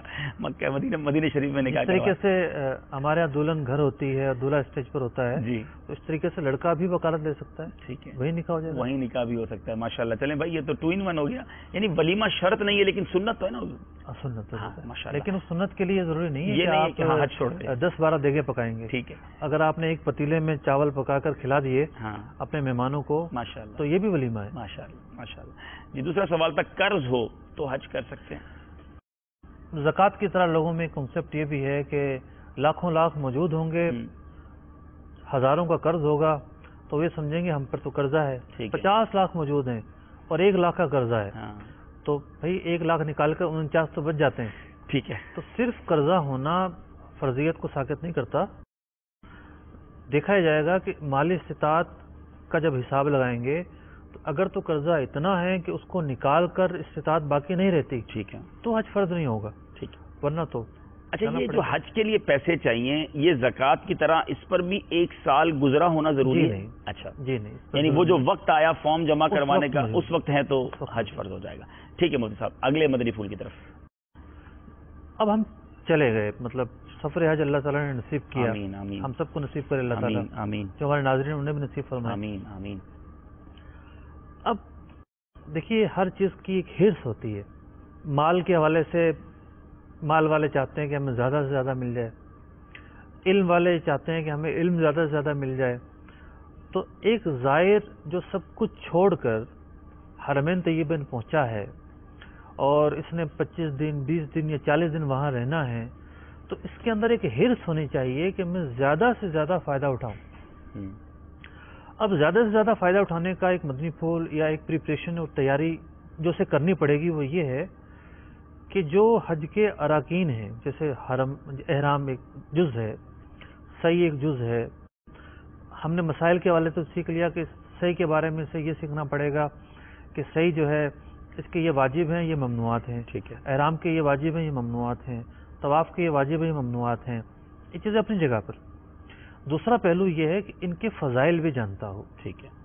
بھئی حج کرے گا تو مطلب مثال کے طور پر خانہ کعبہ کے یہ فضائل ہیں، طواف کے یہ فضائل، خانہ کعبہ کو دیکھنے کے فضائل یہ ہیں کہ جناب 120 رحمتیں نازل ہوتی ہیں روزانہ 60 طواف کرنے والوں کو، 40 نماز پڑھنے والوں کو، اور 20 صرف اسے ملتی ہیں جو خانہ کعبہ کو دیکھ رہا ہوتا ہے. کیا بات ہے، اس کو دیکھنے والوں پر بھی رحمتوں کی برسات. اگر اس سے پتا ہے کہ جناب یہ فضیلت ہے خانہ کعبہ کو دیکھنے کی، تو پھر اس کے دیکھنے کا انداز ہی اور ہوگا. آب زمزم سبھی پیتے ہیں. اگر اسے پتا ہو کہ حدیث میں فرمایا گیا ماء زمزم لما شرب لہو، کہ جس کام کے لیے پیا جائے، جو مقصد دل میں رکھ کر پیا جائے وہ پورا ہو جائے گا، تو پھر اس کا ایک انداز ہی نرالا ہوگا.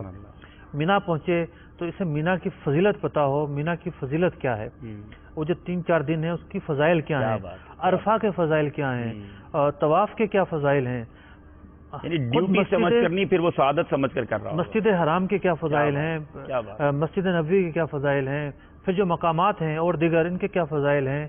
تو یہ فضائل کا بھی مطالعہ کیا جائے. پریپریشن اور تیاری کے حوالے سے گفتگو ہو رہی ہے. ماشاءاللہ. جب یہ چیزیں ذہن میں مستحضر ہوں گی نا، ہمارے یہاں کیا ہوتا ہے کہ لوگ وہاں جا کر انہیں اندازہ ہوتا ہے کہ بہت کمی رہ گئی ہے، اور وہاں جا کر لگتی ہے پیاس، اور اس پیاس کو بجھانے کا ایک ہی دامن ساتھ ہوتا ہے. یا تو ٹیکسی والے زیارتوں پہ لے جاتے ہیں، یا جو مخصوص لوگ ہوتے ہیں اپنا ٹریول ایجنٹ، وہ زیارتوں پہ لے جاتے ہیں. لوگوں کو پکڑ پکڑ کر لوگ پوچھ رہے ہوتے ہیں، کچھ نہ کچھ بتا دیں. مطلب اندازہ ہوتا ہے کہ وہاں جا کر پیاس کتنی ہوتی لوگوں کی. اور وہ جو زیارتیں کروانے والے ہیں وہ بھی بس اللہ حافظ ان کا. بعض تو ٹھیک ہے صحیح بتاتے ہیں، لیکن بعض اتنا غلط بتا رہے ہوتے ہیں کہ اس جگہ کی یہ فضیلت ہے، یہ فضیلت ہے، حالانکہ اس کی کوئی ذکر ہی نہیں سنا ہوتا، نہ کہیں پڑھا ہوتا ہے. کچھ زیارتیں تو وہ مشہور کر دی ہیں جو کہیں. اب رہی بات یہ کہ جو اتنی ساری باتیں بیان ہو گئیں کہ ہمیں پتا ہو کہ جناب کیا فضیلتیں ہیں، کیا فوائد ہیں، کیا ثمرات ہیں، تو یہ پتہ کیسے چلے؟ پھر وہی والے پہلے مدنی پھول پہ آنا پڑے گا. کہاں سے پڑھیں؟ جی تو میں آج مکتبۃ المدینہ کی کتاب ساتھ لایا تھا دکھانے کے لیے. یہ جنت میں لے جانے والے اعمال. ماشاءاللہ. اس کے اندر پورا حج کا ٹاپک ہے، یعنی حج کا پورا باب ہے اس کے اندر. پورا باب ہے ماشاءاللہ. اس کے اندر سعی کے فضائل، زمزم کے فضائل، اس کے اندر جو ہے وہ طواف کے فضائل، مینا کے فضائل، یہ سب چیزیں جو ہے اس کے اندر موجود ہیں. تو ایک نظر ان کا بھی مطالعہ کر لیا جائے. اور اگر پوری کتاب نہیں لے جا سکتے تو کم از کم جو ہے وہ یہ جو ایک چیپٹر ہے ماشاءاللہ اس کی فوٹو کاپی کروا لیں، اور اس کی فوٹو کاپی کروا کر اپنے ساتھ لے جائیں. اور وہ میں نے جو عرض کیا نا کہ وہ جو عاشقان رسول کی 130 حکایات، اس میں بھی امیر علیہ سنت نے ان زیارتوں کے بارے میں بھی اور بہت ساری چیزوں کے حجر اسود کے حوالے سے اور بہت آسان انداز میں بھی مدنی پھول عطا فرمائے. تو ماشاءاللہ اب تو دو کتابیں ہمارے لیے ہو گئی ہیں. مدینہ ہو جائے. دیکھیں مکہ سے پیدل چل کر جانے کا ثواب، ماشاءاللہ، عمرہ کرنے کا ثواب، حج کے دوران فوت ہونے کا ثواب، مال خرچ کرنے کا ثواب، تلبیہ پڑھنے کا ثواب. جی تلبیہ سب پڑھتے ہیں. پتہ چلے گا تلبیہ پڑھنے کے فوائد کتنے ہیں، اس کا ثواب کیا ملے گا، کیا فضائل ہیں. تو پھر ایک اور انداز ہوگا اس کا. پھر جو ہے وہ طواف کا ثواب، استعلام کا ثواب. تو یوں بہت ہی عمدہ فضائل اس کتاب میں بیان کیے گئے ہیں. پرانے بزرگ ہیں کتاب لکھنے والے، اس کا ترجمہ المدینہ العلمیہ نے کیا ہے. اگلے مدنی پھول کی طرف صاحب چلیں. جی تیسرا جو پیارے کے حوالے سے نقطہ ہے وہ ہے کہ دعائیں اور اذکار یوں سمجھیے کہ روح کی غذا ہیں، اور وہاں جا کر انسان قدم قدم پر دعائیں مانگتا ہے، اور ایسی بھی کیفیت آتی ہے کہ بندہ سوچتا ہے کیا مانگوں. تو پہلے سے ہی اپنی دعاؤں کی تیاری کی جائے. رفیق الحرمین کے اندر طواف کے حوالے سے دعائیں موجود ہیں کہ طواف میں پہلے طواف میں کیا پڑھنی ہے، دوسرے میں کیا پڑھنی ہے، تیسرے میں کیا پڑھنی ہے. تو ان کو پہلے سے ہی مطالعہ کر لیں تاکہ ان کی روانی آ جائے. پھر یہ ہے کہ صفا اور مروہ پہ پڑھنے کی دعائیں ہیں. پھر مسجد حرام شریف میں داخلے کی دعائیں ہیں. کعبہ شریف پہلی نظر دیکھنے کی دعائیں ہیں. مکہ شریف داخل ہوتے وقت کی دعا ہے. پھر خاص طور پر 9 ذی الحجہ کی رات، 9ویں شب مغفرت ہے، تو اس رات کیا پڑھنا ہے اس کی بھی دعائیں آتی ہیں. دعائیں شب عرفہ آتی ہیں. تو یوں ایک تو وہ دعائیں جو مسنون دعائیں مذکور ہیں تمام مقامات کی، ان کو جمع کرے، ان کا مطالعہ کرے، اپنے ساتھ لے جائے. اس طریقے سے اپنے ساتھ کپڑے اور دیگر چیزیں رکھ رہا ہے، اس طریقے سے دعاؤں کی کتابیں بھی رکھ لیں. اب یہ دعا جو ہے نا مفتی صاحب، اس میں یقیناً ایک انسان کا اپنا شوق ہوتا ہے، لیکن اگر اس کا ترجمہ بھی ساتھ ہونا، یہ عربی دعاؤں کے اندر جو مانگا گیا ہے نا، میں نے دیکھا ہے کہ ہم اردو میں تو وہ مانگتے بھی نہیں نا، وہ انداز ہمیں آ سکتا ہے. اتنی رکت آپ پر طاری ہو جائے گی اگر آپ امیر اہل سنت کی جو کتاب رفیق الحرمین میں جو 7 کم از کم طواف کے چکر کی جو دعائیں، اگر ان دعاؤں کو گھر پہ ابھی بیٹھ کے آپ کھولیں اور اس کو ترجمہ پڑھیں تو مدینہ. اور پھر جس طرح مفتی صاحب نے اتنی ساری دعائیں بتائیں، اگر یہ ساتھ ہوں گی اور اس کا ترجمہ بھی ذہن میں ہوگا، اللہ نے چاہ رکت مدینہ مدینہ ہو جائے گا. اب دعا تلفظ بھی بعض اسلامی بھائی کو درست نہیں ہوتے, عربی پڑھنا بھی نہیں آتی, تو اب دعائیں نہ پڑھے تو کیا کریں؟ ہم تیاری پہ گفتگو کر رہے ہیں. ٹھیک ہے, کہ جو ایسے ہیں کہ 2-4 دفعہ پڑھیں گے تو آ جائیں گی, اس کی بھی تیاری کریں. اچھا, اور اگر نہیں کر سکتے تو وہ پھر کون سی دعا پڑھیں؟ دیکھیے دعا ایک طبقہ ہے جسے نازلہ بھی نہیں پڑھنا آتا, ٹھیک ہے, اور وہ جاتا ہے تو پھر وہ جو ہے ایسے مواقع تمام مواقع پر درود پاک پڑھے. ٹھیک ہے, درود پاک پڑھتا ہے, درود پاک سبحان پڑھے, اللہ سبحان اللہ, یا جو بھی اسے دعا اردو میں آتی ہے وہ مانگ لے, وہ مانگتا رہے. ماشاءاللہ, ہر درد کی دوا ہے, صلی علی محمد. کچھ کالز لیتے ہیں جی. پھر مفتی صاحب کی طرف آتے ہیں انشاءاللہ. صلو علی الحبیب صلی اللہ تعالی علی محمد صلی اللہ علیہ وسلم. میں یہ بول رہا تھا کہ صاحب جس کے پاس حج کا پیسہ ہے مگر اس کا نمبر نہیں لگ رہا ہے تو اس کے لیے پھر حج فرض کا کیا مطالعہ ہے, اس کا یہ معلوم کرنا تھا. That's interesting question. پیسے تو ہیں لیکن نمبر نہیں آ رہا. ہمارے ہاں ایسا ہوتا ہے بعض سالوں میں, اس سال شاید سرکاری اسکیم میں نہیں ہوا, جن لوگوں نے درخواست کری سب کی ہو گئی. سرکاری اسکیم میں جو لوگ جمع کرواتے ہیں تو وہاں قرعہ اندازی کا چانس ہوتا ہے. ٹھیک ہے, تو مثال کے طور پر سرکاری اسکیم میں 3 لاکھ روپے لگیں گے, کسی کے پاس 3 لاکھ روپے ہیں, زیادہ نہیں ہے, اور پرائیویٹ والے جو ہے وہ 4 لاکھ لیں گے. جب تو یہ سمجھ میں آتا ہے کہ ٹھیک ہے سرکاری میں چانس لیں, ان کے پاس تو پرائیویٹ والوں کے جو حج پیکیجز ہیں اتنی پیسے نہیں ہیں. لیکن اگر کوئی ہوشیار آدمی ہو نا تو ایسے حج جو ہے وہ کاروان وغیرہ کو ڈھونڈ لے گا کہ جو اتنے میں کروا دیں. ہوتے ہیں مختلف ریٹ ہوتے ہیں, یعنی اپنی طرف سے بھرپور کوشش کرے. ٹھیک ہے. لیکن دوسری صورت یہ ہے کہ ایک شخص کے پاس پیسے ہیں, اس کے پاس 5-10 لاکھ روپے اویلیبل ہیں. اگر وہ جاتا ہے پرائیویٹ سے تو یقینی ہے کہ اس کا فارم ریجیکٹ نہیں ہوگا, اور جاتا ہے سرکاری سے تو پتہ ہے قرعہ اندازی ہوگی. تو ایسے موقع پر اسے قرعہ اندازی والے آپشن کو اختیار نہ کرنا واجب ہوگا. یعنی جس کے پاس استطاعت ہے وہ پھر وہ والا پیکیج. بالکل ٹھیک ہے. اچھا, اس سال حساب ذرا الٹا ہو گیا. ٹھیک ہے, سرکاری اس سال جب سب فارم بھرے جا چکے اور پتہ چلا کہ جناب 20% کوٹا کٹے گا, جی, تو سرکاری والوں کو کوٹا حکومت نے نہیں کاٹا, پرائیویٹ والوں کو کوٹا کاٹ دیا, اور بہت سارے لوگوں کے فارم واپس آئے, بہت سارے رہ گئے. لیکن اب اس میں ان کا قصور تو نہیں کر رہا ہے, جن پر حج فرض تھا انہوں نے جمع بھی کروا دیا. یہ سیم مسئلہ ہے جو انہوں نے ناگپور سے پوچھا ہے, جی, کہ انہوں نے جمع کروایا مطلب کہ نام نہیں آیا ان کا, جی, تو اسی طریقے سے ان لوگوں نے بھی فارم جمع کرایا اور نام نہیں آئے. ان پر حج تو فرض ہو چکا, ٹھیک ہے, کہ استطاعت پائی گئی. ٹھیک ہے. اب آئندہ سال کریں گے انشاءاللہ. بالفرض ایسے عوارضات لاحق ہو جاتے ہیں, جیسے اپاہج ہو جاتے ہیں, اتنے بوڑھے بیماری آ جاتے ہیں, یا عورت ساتھ تھی اور اس کا محرم انتقال کر جاتا ہے اگلے سال تک, ٹھیک ہے, تو اب انہیں حج بدل کروانا واجب ہوگا ان پر. ٹھیک, ایسی صورت میں اگلا جو مدنی پھول ہے وہ ہے سفر کے عمومی آداب. جی, تو عمومی آداب یعنی کامن تھنگس, اس لیے یہ شرط بیان کی کوئی بھی سفر ہو, بات چیز ایسی ہیں سب میں اختیار کرنا چاہیے. جیسے بندہ جو جانے سے پہلے وصیت کر جائے, جو لین دین آتا ہے وہ اتار کر جائے, جن سے ناراضگیاں ہوں گلے شکوے دور کروا کر جائے. اور پھر یہ ہے کہ اپنے اس سفر کے اندر اپنی نیت کی جانچ کرے کہ میں کیوں جا رہا ہوں, کیا مقاصد ہیں میرے جانے کے. اور حدیث پاک میں فرمایا گیا, یاتی علی الناس زمان یحج اغنیاء امتی لنزہتی, میری امت پر ایک زمانہ آنے والا ہے کہ جو غنی لوگ ہوں گے وہ سیر و تفریح کے لیے حج کریں گے. اللہ اللہ. اوساطہم للتجارتی, درمیانے لوگ تجارت کے لیے کریں گے. قراءہم للریاء والسمعتی, جو قراء لوگ ہوں گے وہ دکھاوے اور عجب پسندی کے لیے حج کریں گے. وفقراءہم للمسالتی, اور غریب لوگ وہاں جا کر بھیک مانگنے کے لیے حج کریں گے. تو نیتوں کی پہچان, حج پر جا رہے ہیں لیکن نیت کیا ہے, نیت کیا ہے.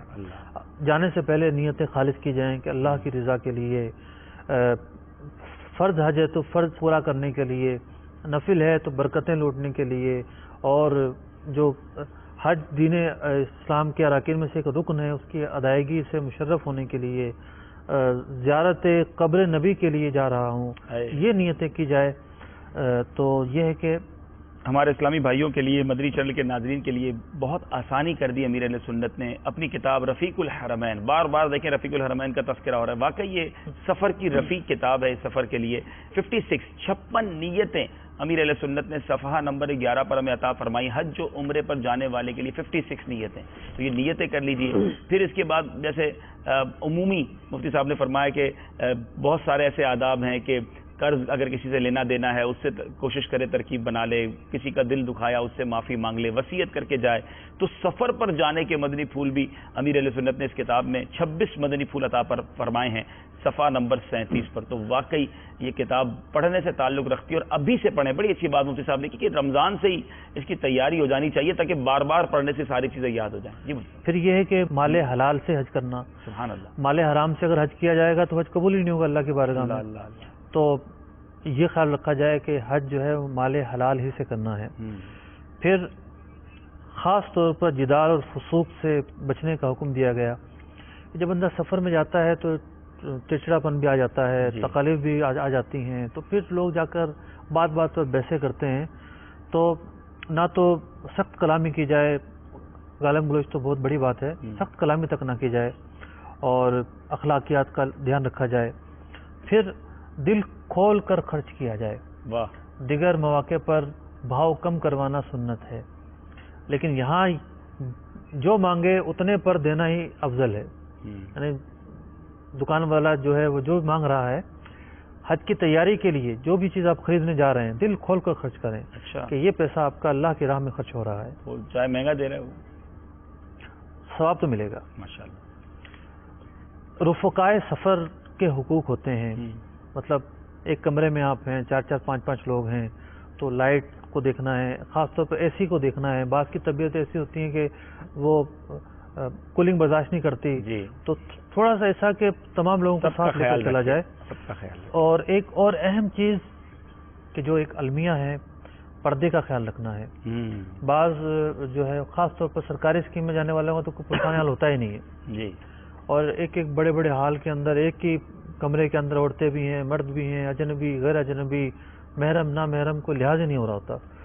تو اب سے ہی جو ہے وہ اپنے کاروان والے سے یا ٹریول والے سے کنفرم کر لیں کہ وہاں ہماری رہائشیں کس قسم کی ہوں گی، خواتین کا الگ پوشن ہوگا یا نہیں ہوگا. پھر بھی احتیاطاً چادریں وغیرہ اپنے ساتھ رکھ لی جائیں. جی. پھر ایک اور چیز ہے کہ اپنے گھر والوں کو الوداع کہا جائے. اور کس طریقے سے الوداع کہنا ہے، ایک بڑا ہی پیارا واقعہ لکھا ہے المسالک فی المناسک. یہ امام کرمانی ہیں اور بہت بڑے بزرگ ہیں، 4 5 سن ہجری کے ہیں. انہوں نے اپنی کتاب میں، اور جس نے کتاب تحقیق کی ہے اور یہ کتاب منظر عام پر لانے کے لیے اس کتاب کی فقہ حنفی کی اس کتاب کی خدمت کی ہے، وہ بھی ایک بڑا مشہور آدمی ہے، ساری دنیا جانتی ہے. لیکن اس نے اس واقعے پر کوئی کلام نہیں کیا. لکھتے ہیں کہ حضرت زید بن اسلم روایت کرتے ہیں کہ میں حضرت عمر فاروق رضی اللہ تعالیٰ عنہ کے پاس موجود تھا. یعنی نقطہ یہ ہے کہ ایک شخص جب سفر پر جائے تو اپنے اہل خانہ کو، اپنے مال کو، اپنے اسباب کو اللہ کے سپرد کر دے کہ یہ سب کچھ اللہ کے سپرد ہے. اب ایک واقعہ، ایک شخص حضرت عمر فاروق رضی اللہ تعالیٰ عنہ کی بارگاہ میں ایک بچے کے ساتھ آیا. تو سیدنا عمر فاروق رضی اللہ تعالیٰ عنہ نے فرمایا کہ تمہارا بہت زیادہ ہم شکل ہے بچہ. تو اس نے عرض کیا کہ اور بھی کچھ باتیں ہیں اس بچے کے متعلق، میں عرض کرتا ہوں آپ کو کہ میں ایک غزوے میں گیا اور میری بیوی کہنے لگی کہ تم غزوے میں جا رہے ہو، میں حاملہ ہوں، بچہ میرے پیٹ میں، اس کا کیا ہوگا؟ تو یہ کہنے لگا کہ اس بچے کو میں اللہ کے سپرد کرتا ہوں، اللہ کی حفاظت میں دیتا ہوں، فکر نہ کرو. چلا گیا. واپس آیا تو گھر کو تالا لگا ہوا تھا. کس نے کہا کہ تمہاری بیوی کا انتقال ہو گیا ہے. بڑا افسردہ ہوا، غمگین ہوا. موبائل فون تو تھے نہیں کہ وہیں اطلاع مل گئی ہو. یہاں آ کر ہی پتہ چلا اچانک. مطلب ایک بندہ ایک ذہن لے کر آ رہا ہوتا ہے کہ بچوں سے ملوں گا. بڑا غمگین ہوا اور قبرستان گیا. شام ہو گئی بیٹھے ہوئے، چچا زاد وغیرہ بھی ساتھ تھے. رات ہو گئی تو قبر سے آگ بلند ہوئی. تو شخص حیران ہو گیا، انا للہ و انا الیہ راجعون پڑھا اور کہنے لگا کہ میری بیوی تو کانت صوامتن قوامتن عفیفتن حلیمتن صائمہ تھی، عفیفہ تھی، بردبار تھی. یہ کیسے ہو سکتا ہے کہ اس کی قبر سے آگ نکلے؟ لوگوں سے معلومات کی تو کہنے لگے روزانہ اس قبر سے آگ بلند ہوتی ہے. اللہ. اس سے یہ حیرانگی برداشت نہ ہوئی اور اس نے قبر کھودی. جب قبر کھودی تو کیا منظر دیکھتا ہے، فرائیت قبرہا منفرجن وہی جالستن، دیکھا کہ اس کی بیوی قبر کے اندر بیٹھی ہوئی ہے اور وہ بچہ اس عورت کے سامنے کھیل رہا ہے.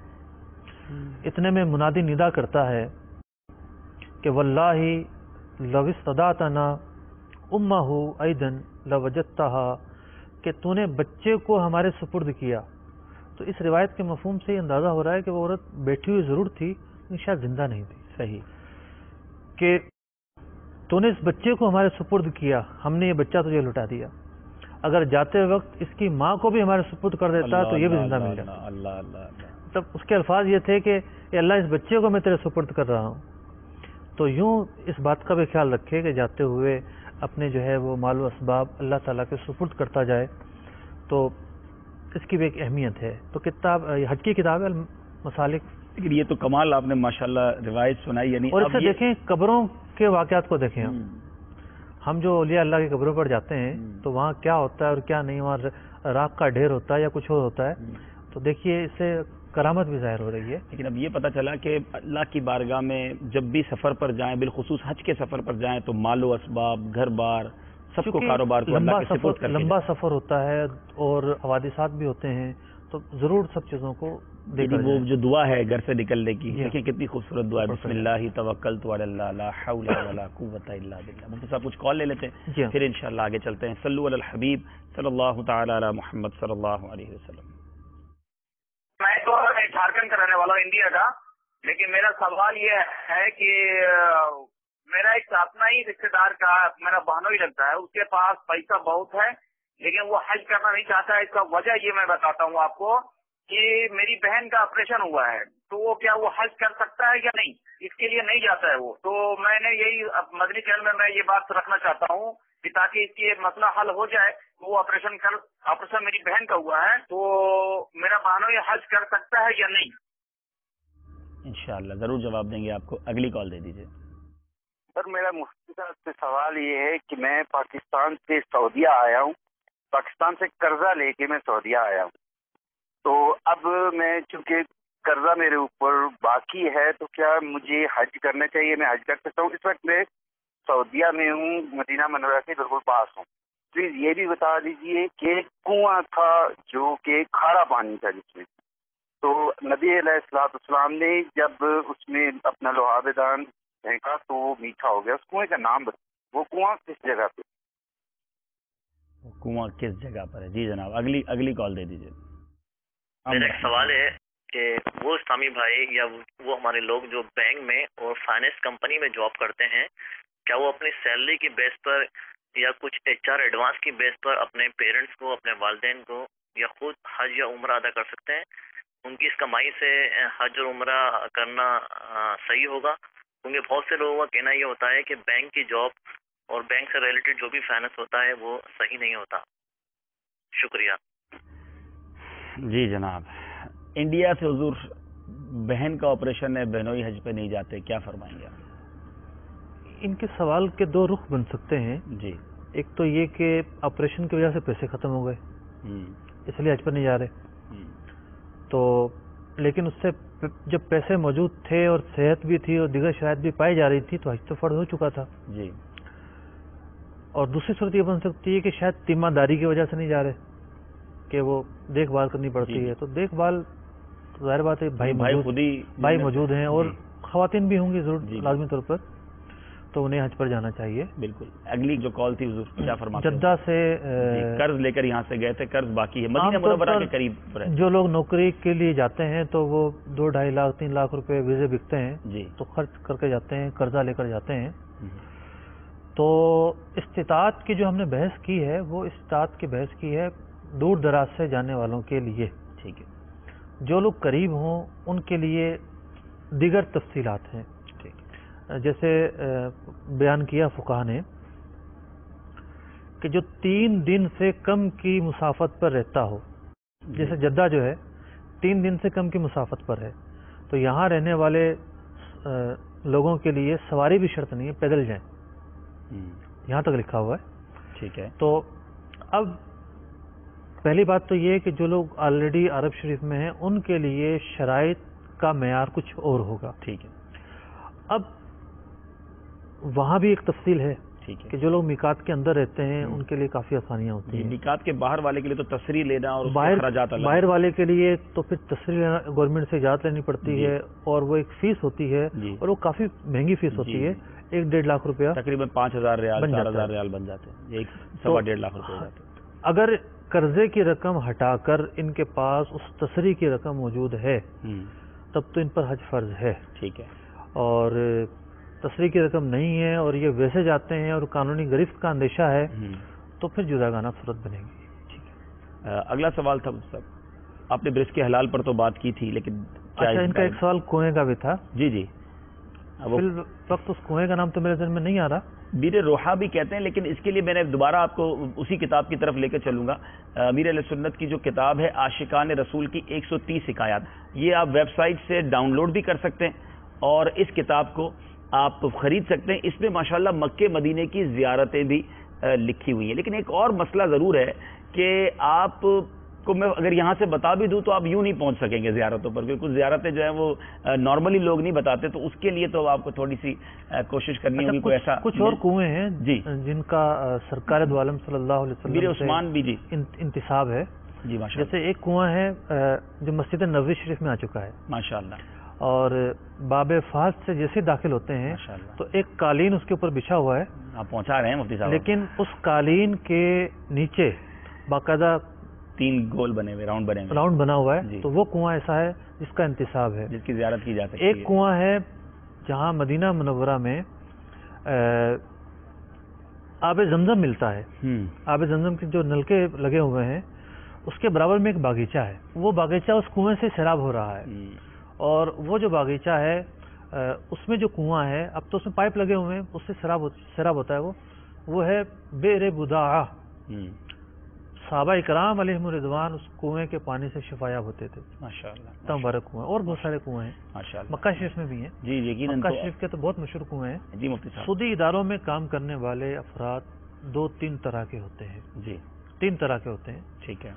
ایک وہ ہیں کہ جن کی نوکری بھی حلال ہے اور آمدنی بھی حلال ہے، جیسے ایک پیون ہے یا گارڈ ہے یا الیکٹریشین ہے، تو اس کا براہ راست ان چیزوں سے کوئی تعلق نہیں ہے. سود کے لین دین سے کوئی اس کا تعلق نہیں ہے. جداگانہ اس کی حیثیت ہے. ٹھیک ہے. جو انسان بیٹھے ہیں وہ انہی کی حفاظت کر رہا ہے. ٹھیک ہے نا. اچھا، دوسری کیٹیگری کے وہ لوگ ہوتے ہیں کہ جن کی نوکری تو حرام ہوتی ہے، اجرت حرام نہیں ہوتی. ٹھیک ہے. اب کون کیا کرتا ہے اس کو سامنے رکھ کر یہ فیصلہ یہ بڑا ویسے آپ نے اہم جملہ کہا ہے کہ نوکری حرام ہوتی ہے، اجرت حرام نہیں. مطلب کام حرام ہے ٹھیک ہے لیکن اجرت حلال ہوگا. ٹھیک ہے. ایک مثال میں آپ کو دے رہا ہوں. جیسے اذان جمعہ کے بعد جو خرید و فروخت کی جائے، جی یہ خرید و فروخت ناجائز. ٹھیک ہے. لیکن جو اجرت حاصل ہوئی وہ حلال، جو پیسے کمائے وہ حلال. تو اسی طریقے سے سعودی اداروں میں کام کرنے والے جو لوگ ہیں ان کی بھی کیٹیگری ہے. ٹھیک ہے. بعض ایسے ہوں گے کہ جن کا کام جو ہے وہ حرام ہے لیکن اجرت حلال ہے. ٹھیک ہے. اور بعض ایسے ہیں جن کا کام بھی حرام ہے، اجرت بھی حرام ہے. ٹھیک. تو اس حرام کی آمدنی کو تو ظاہر بات ہے صدقہ کرنا ہے، اس کو تو کسی بھی نیک اور جائز کام میں خرچ نہیں کرنا. لیکن جو 2 کیٹیگری والے ہیں ان کی رخصت ہے. ٹھیک ہے. تو امید ہے کہ ویسے اگر واقعی کام تو چھوڑنے، ہاں یہ میں کہنے والا تھا کہ درمیان والی کیٹیگری اس کو کام تو چھوڑنا ہے، کام چھوڑنا لیکن اگر ہم سے وہ یہ مسئلہ پوچھے گا کہ اس سے میں کسی کو حج پر بھیج دوں یا نہیں تو اس میں کوئی معنی حج پر بھیج سکتے. لیکن اب یہاں اگر ایسی کوئی جاب ہے جس کے بارے میں یہ حکم مل رہا ہے اور خود دل میں بھی کھٹکائی ہے تو پھر چھوڑ دیجیے ایسی جاب کو. اس کے حلال کمائیے، اللہ تعالیٰ اس میں اور برکت عطا فرمائے گا اور پھر حج پر جائیں گے انشاءاللہ تو نور علی نور ہو جائے گا. اگلا مدنی پھول مفتی صاحب. اگلا مدنی پھول بڑا ہی مطلب کہ اہم ہے. اس کا نام ہی آپ نے اتنا پیارا دے دیا ہے. دیکھیے تیاری کی بات ہو رہی ہے نا. جی. ہم نے ایک بنیادی چیزوں کی تیاری پر بات کی، مسائل کا سیکھنا. ہم نے فضائل کے حوالے سے جو گفتگو کی اس سے اور تراوٹ آئے گی اور جو ہے سفر جو ہے اس کے اندر شوق بڑھے گا، خشوع اور خضوع بڑھے گا. اب جو پہلو ہے کہ اپنے اس سفر کو سفر عشق کیسے بنایا جا سکتا ہے. کیا بات ہے کہ آنکھیں ہر جگہ جو ہے پرنم رہیں اور مطلب کہ ایک لگن ہو، ایک حزن ہو، ایک کیفیت بنے. تو بعض چیزیں ایسی ہوتی ہیں کہ انسان کو طبی طور پر حاصل ہوتی ہیں، اور بعض چیزیں ایسی ہوتی ہیں ان کی کوشش کرنی پڑتی ہے. نہیں ہے اس کو پیدا کرنا ہے. مطلب اتنے بڑے جس سفر پر جا رہے ہیں تو اس کی تیاری میں یہ بھی ہے کہ ہم اس سفر کو سفر عشق، سفر محبت کیسے بنائیں. سبحان اللہ، سبحان اللہ. اس کے دو طریقے میں عرض کرتا ہوں. ماشاءاللہ. پہلا طریقہ تو ہے اچھی شاعری سے فائدہ اٹھانا. کیا بات ہے. شاعری جو ہے وہ شروع سے ہی جذبات کو ابھارنے کا کام کرتی رہی ہے. زمانہ جاہلیت کے اندر کیا ہوتا تھا کہ جب جنگیں ہوتی تھی آپس کی اور مر جاتے تھے، اور لوگ اتنے مرتے تھے کہ وہ قابل ہی نہیں رہتے تھے جنگ کرنے کے، پھر ان کے شاعر جو ہے وہ مرثی لکھتے تھے اور شہداء کی یادیں دلاتے تھے، ان کے زخموں کے تذکرے کرتے تھے، تو پھر جذبے ابھرتے تھے اور پھر وہ جنگ کے لیے تیار ہو جاتے تھے. یہ ایک طریقہ تھا ان کا. اب بھی وہ ملی نغمے، اور خیر اس میں جو غلط چیزیں وہ اپنی جگہ پر، لیکن جنگی نغمے ایک الگ ہی ہوا کرتے ہیں. اچھا، پھر ایک اور پہلو بھی میں عرض کر رہا ہوں. ایک صحافی کا میں نے مضمون پڑھا تھا، وہ کسی بڑی سیاسی جماعت کے قائد سے ملنے جاتا ہے جی، اور باہر جلسہ ہو رہا ہوتا ہے، اور اس کے بعد اس نے تقریر کرنے جانا ہے. تو اس نے لکھا کہ میں نے دیکھا کہ وہ ایک شاعری پڑھ رہا ہے تقریر کرنے سے پہلے. حالانکہ تقریر کا کوئی تعلق نہیں تھا شاعری سے. کیا تھا؟ ایک اپنا لہو گرم کر رہا تھا. اللہ اللہ. کہ ٹیمپو بنا رہا تھا کہ تاکہ جا کے پبلک میں. تو شاعری جو ہے جو ایک سحر ہے، اس میں بھی ایک جادو ہوتا ہے. اچھا. اس کی ایک تاثیر ہوتی ہے. اب کس قسم کی شاعری کس طرف لے جائے گی یہ ایک الگ بحث ہے. ٹھیک ہے. گانے جو گانے ہوتے ہیں اگر میوزک کے بغیر ہوں تب بھی ہم اسے منع کرتے ہیں، کیونکہ یہ جس طرف لے جائے گی، جو راستہ ہوگا، جو وے ہوگا، وہ حرام کی طرف لے جائے گا. یعنی ان چیزوں سے جذبات تو ابھرتے ہیں، اب جذبات کا دھارا کدھر جانا ہے. یہ ایک الگ چیز ہے. ٹھیک. تو اب جو جا رہا ہے تو اسے چاہیے کہ وہ نعتیں سنے، وہ کلام سنے جن کا تعلق زیارات سے ہے، مناجات، کعبہ مشرفہ کے متعلق جو کلام ہے وہ سنے. پھر اس میں یہ ہے کہ اس کلام کو یوں بھی کیا جا سکتا ہے کہ جیسے جو کلام اسے پسند ہے یا وہ کلام جس کا تعلق ہے اس سے، ان کی تقسیم کاری کر لی جائے. جانے سے پہلے جو تمنا کے کلام ہے، حاضری کی تمنا پر مشتمل جو کلام ہے وہ سنے، جذبہ بڑھے گا. مکہ شریف جا رہا ہے تو جناب جو مکہ شریف پہنچنے کے جو کلام ہیں وہ پڑھے. پھر مدینہ شریف جانا ہے تو راستے کے مجھ کو درپیش ہے پھر مبارک سفر، قافلہ مدینے کا تیار ہے. اب تو پتہ نہیں بسیں کھڑی ہوتی ہیں نہیں، پہلے تو مسجد حرام سے نکلو مدینہ تو وہ بسیں کھڑی ہوتی تھی اور آواز لگا رہے ہوتے تھے مدینہ مدینہ. وہ بڑا پیاری صدا لگتی ہے ماشاءاللہ. تو یوں جو ہے پھر مدینہ شریف پہنچ گیا تو اس سے بہت سارے کلام ہیں، جیسے لکھ رہا ہوں نعت سرور سبز گنبد دیکھ کر، اور اس طرح کے بہت سارے کلام ہیں جو مدینہ منورہ کے متعلق ہیں. وہاں جب بندہ پہنچ گیا اور وہاں کے سما اور فضا اور سب چیزیں، پھر خاص بارگاہ رسالت کی حاضری کے متعلق توجہ فرمائیں. کیا بات ہے. کلام تو یوں اہتمام کرے کب کیا سننا ہے، کیسے کرنا ہے، تیاری کرے، اٹھا کرنا چلا جائے. کیا بات. تو اس سے یہ ہے کہ جذبات بڑھیں گے. یعنی یہ سفر صرف مسائل جاننے کا، کتابیں پڑھنے کا نام نہیں ہے، یہاں بہت سارے دلی معاملات بھی ہیں. تو یہ عشق و محبت بھرا سفر ہے. امیر اہل سنت یقیناً ایک ایسے عاشق مدینہ ہیں، خود تو عاشق صادق ہیں ہی. آپ کی تحریروں نے، آپ کے بیانات نے، آپ کے انداز نے لاکھوں کے دلوں میں عشق مدینہ اور عشق حرمین کو فروزہ کیا ہے. بڑی پیاری بات لکھتے ہیں امیر اہل سنت اپنی کتاب میں کہ حاجی کے لیے سرمایہ عشق ضروری ہے. خوش نصیب حاجیوں، حج کے لیے جس طرح سرمایہ ظاہری کی ضرورت ہے، اسی طرح سرمایہ باطنی یعنی سرمایہ عشق و محبت کی بھی سخت حاجت ہے، اور یہ سرمایہ عاشقان رسول کے یہاں ملتا ہے. حکایت، سرکار بغداد حضور غوث اعظم رضی اللہ تعالیٰ عنہ کی بارگاہ معظم میں ایک صاحب حاضر ہوئے. غوث پاک نے حاضرین سے فرمایا، یہ ابھی ابھی بیت المقدس سے ایک قدم آئے ہیں تاکہ مجھ سے آداب عشق سیکھیں. اللہ عز و جل کی ان پر رحمت ہو اور ان کے صدقے ہماری بے حساب مغفرت ہو. سبحان اللہ. ایک با کرامت ولی بھی سرمایہ عشق کے حصول کی خاطر اپنے سے بڑے ولی کی بارگاہ میں حاضری دیتا ہے، تو پھر ہم تو کس شمار و کتار میں ہیں. لہٰذا ہمیں بھی چاہیے کہ کسی عاشق رسول سے نسبت قائم کر کے اس سے آداب عشق سیکھیں اور پھر سفر مدینہ اختیار کریں. پہلے ہم سیکھیں کرینہ، پھر ملے مرشد سے سینہ، چل پڑے اپنا سفینہ. اور پہنچ جائیں مدینہ. اچھا اب اس کا دوسرا حصہ میں نے کہا دو حصے ہیں اس کے. جی. اب دوسرے حصے میں دوسرا جو طریقہ ہے جی ایک تھا کہ اپنے جذبات اور عشق و محبت بڑھانے کے لیے کلام اور شاعری کا خوش الہان نعت خوانوں سے سنیں. جی خوش الہان نعت خوان کی بھی اہمیت ہے. دوسرا طریقہ دو حصوں پر مشتمل ہے. ایک قدر آسان ہے اور دوسرا قدر مشکل. جی قدر آسان تو یہ ہے کہ جو اولیاء اللہ کے حج ہیں وہ حج پر گئے، کس طرح گئے، کیا کیفیات ہوئیں، کیا واقعات ہوئے، ان کے واقعات کو پڑھنا. ماشاءاللہ. جیسا کہ آپ نے بیان کیا کہ امیر اہل سنت دامت برکاتہم العالیہ کی پوری کتاب موجود ہے، بڑی زبردست کتاب ماشاءاللہ. اور ایک کتاب کے اندر اتنے سارے واقعات مل جائیں گے، 130 حکایات نامی حکایات. جی تو اس کتاب کو پڑھا جا سکتا ہے. جی تو اس سے یہ ہے کہ ایک جذبہ ملے گا، بندہ جہاں جانا ہے وہاں پتہ چلے گا میں کہاں جا رہا ہوں. ماشاءاللہ. اہمیت کا اندازہ ہوگا. کیونکہ ایک طبقہ دیکھا گیا ہے کہ دل جو ہے وہ روحانیت سے خالی ہوتا ہے اور نیکیوں سے خالی ہوتا ہے. نیکیوں سے خالی ہوگا تو زنگ لگ جائے گا اور وہاں پہنچ کر 2-4 دن بعد اس کی ساری کیفیت ختم ہو جاتی ہے. جی پھر بوریت، گھر کا احساس اور پتہ نہیں کیا کیا وسوسے اور معاملات آتے ہیں. الامان والحفیظ. تو یہ کہ اس حوالے سے بھی تیاری کرنی ہے. دوسرا جو حصہ ہے وہ ہے ذرا ٹپیکل، جس کی جیسی حیثیت پڑھے اس کو.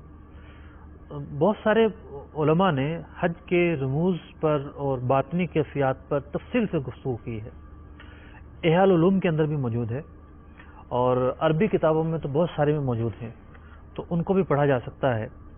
اور مطلب وہ کس طرح کی گفتگو ہے. مطلب میں کچھ ایک صفحہ میرے سامنے کھلا ہوا ہے، یہ بحر عمیق کتاب ہے، 5 جلدوں پر حج پر لکھی گئی ہے، پرانے بزرگ ہیں. ایک کیفیت بیان کر رہے ہیں کہ جب تم مکہ مکرمہ حاضر ہوگے اور مسجد الحرام میں داخل ہونے لگو گے تو تمہارا کیفیت کیا ہونی چاہیے.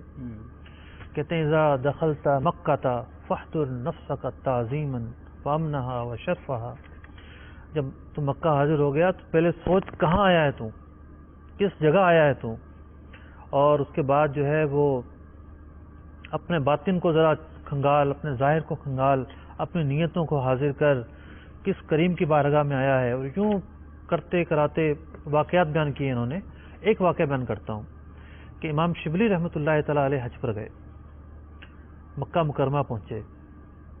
جیسے مکہ میں داخل ہوئے تو یہ شعر پڑھنے لگے، آبتحان مکہ ھذا الذی اراہ عیانا وھذا انا. ابتحان مکہ ھذا الذی اراہ عیانا وھذا انا. کیا یہ مکہ ہے؟ کیا میں اسے دیکھ رہا ہوں، میری آنکھیں سے دیکھ رہی ہیں؟ بس اس شعر کی تکرار شروع ہو گئی اور وہیں گش کھا کر گر گئے.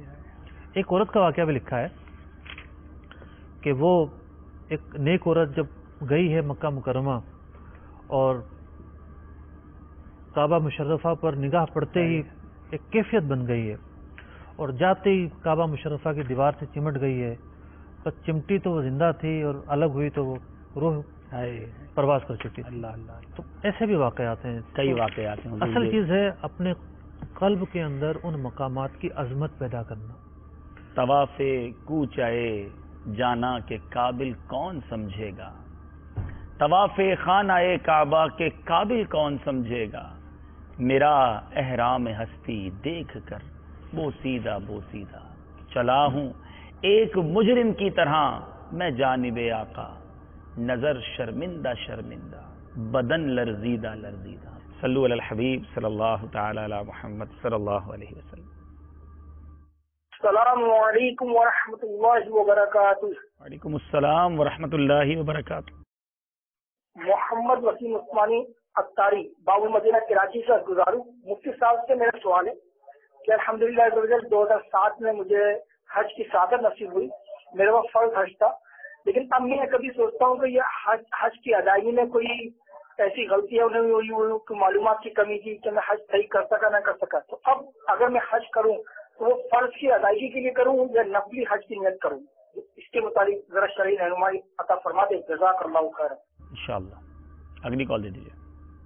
میری امی نے آج سے 15 سال پہلے حج کیا تھا غیر محرم کے ساتھ، یعنی کہ ان کے ساتھ اور بھی عورتیں تھیں، گروپ تھا ایک، اور وہ حج ہو سکتا وہ حج ہو گیا یا پھر کرنا پڑے گا؟ بغیر محرم کے کیا عورتوں کے ساتھ، غالباً بغیر محرم کے کیا عورتوں کے ساتھ. جی ٹھیک ہے، اگلی کال دے دیجیے. میرا سوال مفتی صاحب سے یہ ہے کہ ہم دو بھائی ایک کاروبار میں شریک ہیں، جیسے بزنس اسٹور چلا ہے، لیکن جو کاروبار کے تمام ڈاکومنٹس ہیں وہ بھائی کے نام ہیں اور میں حج پہ جا رہا ہوں. کیا اس صورت میں میرا حج یہ فرض ادا ہوگا کہ نفل حج ادا ہوگا؟ کیونکہ قانونی طور پہ میرے نام تو کوئی چیز نہیں ہے. انشاءاللہ بتاتے ہیں آپ کو. جی مفتی صاحب، پہلے 2004 میں حج کیا، 2007 میں، اب کریں دوبارہ کس نیت سے؟ دیکھیے وقوف عرفہ کر لیا، طواف زیارت سے بھی فارغ ہو گئے، تو حج تو ان کا فرض ہی ادا ہوا. ٹھیک ہے. اور اب اگر یہ جانا چاہتے ہیں تو وہ نفلی حج ہی ہوگا، نفل حج کی ہی نیت کریں گے. فرض حج کی نیت کر بھی لیتے ہیں جب بھی وہ نفل ہی ہوگا. ٹھیک ہے. اچھا، وہ کفارے کے طور پر کہ پہلے علم نہیں تھا، بڑی غلطیاں کی ہوں گی، اب یہ باتیں سنتے ہیں تو لگتا ہے ہم نے تو پتہ نہیں کیا کیا کر لیا ہے، تو اب کیا کریں؟ دوبارہ جانا تو اس کا حل نہیں ہے. ٹھیک ہے. دم دینا اس کا حل ہے، لیکن کوئی دوبارہ جانا چاہتا ہے، مختلف عوامل ہوتے ہیں. جی. مثال کے طور پر بعض لوگوں کے ذہن میں یہ ہوتا ہے کہ حج سے چونکہ حقوق العباد بخشے جاتے ہیں. ٹھیک ہے. تو اس لیے جانا چاہتا ہے تڑپ کہ وہاں جائے اور عرفہ کی برکتیں لوٹے، تو بلا شبہ جا سکتا ہے. ٹھیک ہے، لیکن نیت وہ اگر فرض کی بھی کرے گا تو وہ نفلی ادا ہوگا. جی اگلا سوال تھا. وہ خاتون جو بغیر محرم کے گئیں، گناہ گار ہوئیں، اللہ تبارک و تعالیٰ کے بارگاہ میں توبہ کریں. ٹھیک ہے. لیکن جو حج انہوں نے کیا وہ حج ادا ہو گیا. حج ادا ہو گیا، لیکن یہ کام بہت شدید گناہ ہے، اور ایک ایک قدم پر گناہ لکھے جانے کے ہر قدم پر گناہ. اب یہاں وہ اسلامی بہنیں چلیں سوال آ ہی گیا ہے، آج کل بھی یہ گروپ لیڈرز کاروان والے عمرے میں اور حج میں ترکیبیں بنا دیتے ہیں، کسی محرم کو کسی کے ساتھ ملا دیتے ہیں، کسی کو کس کی رشتہ دار بنا دیتے ہیں، اور وہ اسلامی بہنیں بھی خوشی خوشی چلی جاتی ہیں کہ چلو مکہ مدینہ ہی جا رہے ہیں. تو یاد رکھیں کہ بغیر محرم کے سفر پر جانے والا، بلکہ کوئی بھی شرعی سفر عورت کرے گی بغیر محرم کے، جی ہاں، ہر قدم پر وہ 92 کلومیٹر سے زیادہ جو بھی سفر ہوگا تو اس پر جو ہے وہ ہر قدم پر گناہ لکھا جائے گا. تو ہم تو نیکیاں کمانے جانا چاہتے ہیں، مغفرت کروانے جانا چاہتے ہیں، تو شرعی تقاضوں کے مطابق ہی سفر کیجیے. اگلا سوال تھا مفتی صاحب. اگلا سوال تھا کہ قانونی طور پر جو ہے وہ کاروبار جی بھائی کے نام پر ہے، کاروبار کے اندر جو دکان ہے وہ نام پر ہوگی، جو حساب کتاب جا رہا ہوگا ٹیکس وغیرہ کے حوالے سے وہ نام پر ہوگا، کمپنی نام پہ بھائی کے ہوگی. لیکن کاغذات کی حیثیت جو ثانوی ہوتی ہے. ٹھیک ہے. ایک زمانہ یہ تھا کہ کاغذات تھے ہی نہیں، کاغذات تو اس دور کی پیداوار ہیں. جی. اصل چیز یہ ہے کہ آپ ان کے ساتھ کس حیثیت سے کام کر رہے ہیں، جو انڈرسٹوڈ کیا ہے، جو سمجھا کیا جاتا ہے. ان کی 3 حیثیتیں ہو سکتی ہیں. ٹھیک ہے. ایک حیثیت تو یہ ہے کہ پیسہ سب کچھ بھائی نے ملایا ہو اور انہیں بطور معاون اور اجیر کے یا نوکر کے اپنے ساتھ لے کے چل رہے ہو، تنخواہ دیتے ہو ان کو. ٹھیک ہے. تب تو اس کاروبار سے کوئی حصہ ہی نہیں ہے. دوسری صورت یہ ہے کہ سارا پیسہ بھائی کا ہو اور ان کے ہینڈ اوور کر دیا ہو اور محنت ان کی ہو، بطور مداربت ہی اس کاروبار کو لے کر چل رہے ہوں، تو اس کی آمدنی کا جو بھی طے شدہ نفع ہے اس کے یہ مالک ہوں گے. ٹھیک. تیسری صورت یہ ہے کہ انہوں نے بھی پیسہ ملایا، ان کے بھائی نے بھی پیسہ ملایا، بطور شراکت یہ کام کر رہے ہیں، تو اس میں جو ان کا پرسنٹیج ہے اس کے یہ مالک ہیں، چاہے وہ ڈاکیومنٹس میں ہے یا نہیں ہے. ٹھیک. اس کے یہ مالک ہیں، اس کے مطابق یہ اپنی استطاعت اور مالی حیثیت کا تعین کریں گے. اچھا، اسی طرح اگر بھائی ان کو، اب یہ بعض اوقات کچھ چیزیں بڑی فیملی بزنس میں ہوتی ہیں، حالانکہ یہ کلیئر ہونی چاہیے، آپ نے کئی بار سلسلوں میں بھی بتایا، دارالفتہ سے رہنمائی لے کے طے کر لینا چاہیے کہ ہماری حیثیت کیا ہے. بعض اوقات یہ ہوتا ہے والد صاحب بزنس لے کے چل رہے ہوتے ہیں اور اب بچوں کو دے دیا کہ اب تم لوگ چلاؤ، تو اب اس پہ طے نہیں ہوتا کس کا کتنا پرسنٹ ہے. تو اگر بھائی یہ رقم کا انہیں مالک بنا دیتے ہیں اور یہ رقم وہ حج کے فارم میں جمع کرا دیتے ہیں، تو ان کا فرض حج ادا ہو جائے گا؟ اصل میں بعض چیزیں باہمی انڈرسٹینڈنگ سے تو ہو جاتی ہیں صحیح، پھر مسائل بہت زیادہ ہوتے ہیں. مثال کے طور پر حصہ سب کا برابر ہے. ٹھیک ہے. جیسے والدی کا انتقال ہوا اور کام چلتا رہا تو حصہ سب کا برابر ہے، سب بیٹوں کا تو کم از کم برابر ہے. ٹھیک ہے. اب ایک بھائی ایسے ہیں کہ جو ہر سال ہی حج پر جا رہے ہیں، ہر سال ہی عمرے پہ جا رہے ہیں. صحیح ہے. دوسرے سوچتے ہیں کہ یار کام ایک ہی، ہم سب شامل ہیں، لیکن یہ ہے کہ ہر سال حج پر جا رہا ہے اور خود نہیں سوچے گا تو اس کے گھر والے جو ہے نا، اس کی بیوی بچے وہ تانے دیں گے. جی جی، وہ پھر بھائیوں میں تو یوں حساب کتاب کا تعین ہو، پھر سب کے ذمے جو آ رہا ہے اس سے جو مرضی کریں. صحیح. بلیک اینڈ وائٹ ہو جائے تو زیادہ اچھا رہتا ہے، لکھا ہوا ہو اور طے ہو جائے تو بڑی آسانی ہو جاتی ہے۔ آج آپ نے سلسلے میں ہمارے شمولیت اختیار کی، اللہ کریم سے دعا ہے ہم سب کو حج کا سفر نصیب فرمائے۔ صلو علی الحبیب صلی اللہ تعالی علی محمد صلی اللہ علیہ وسلم۔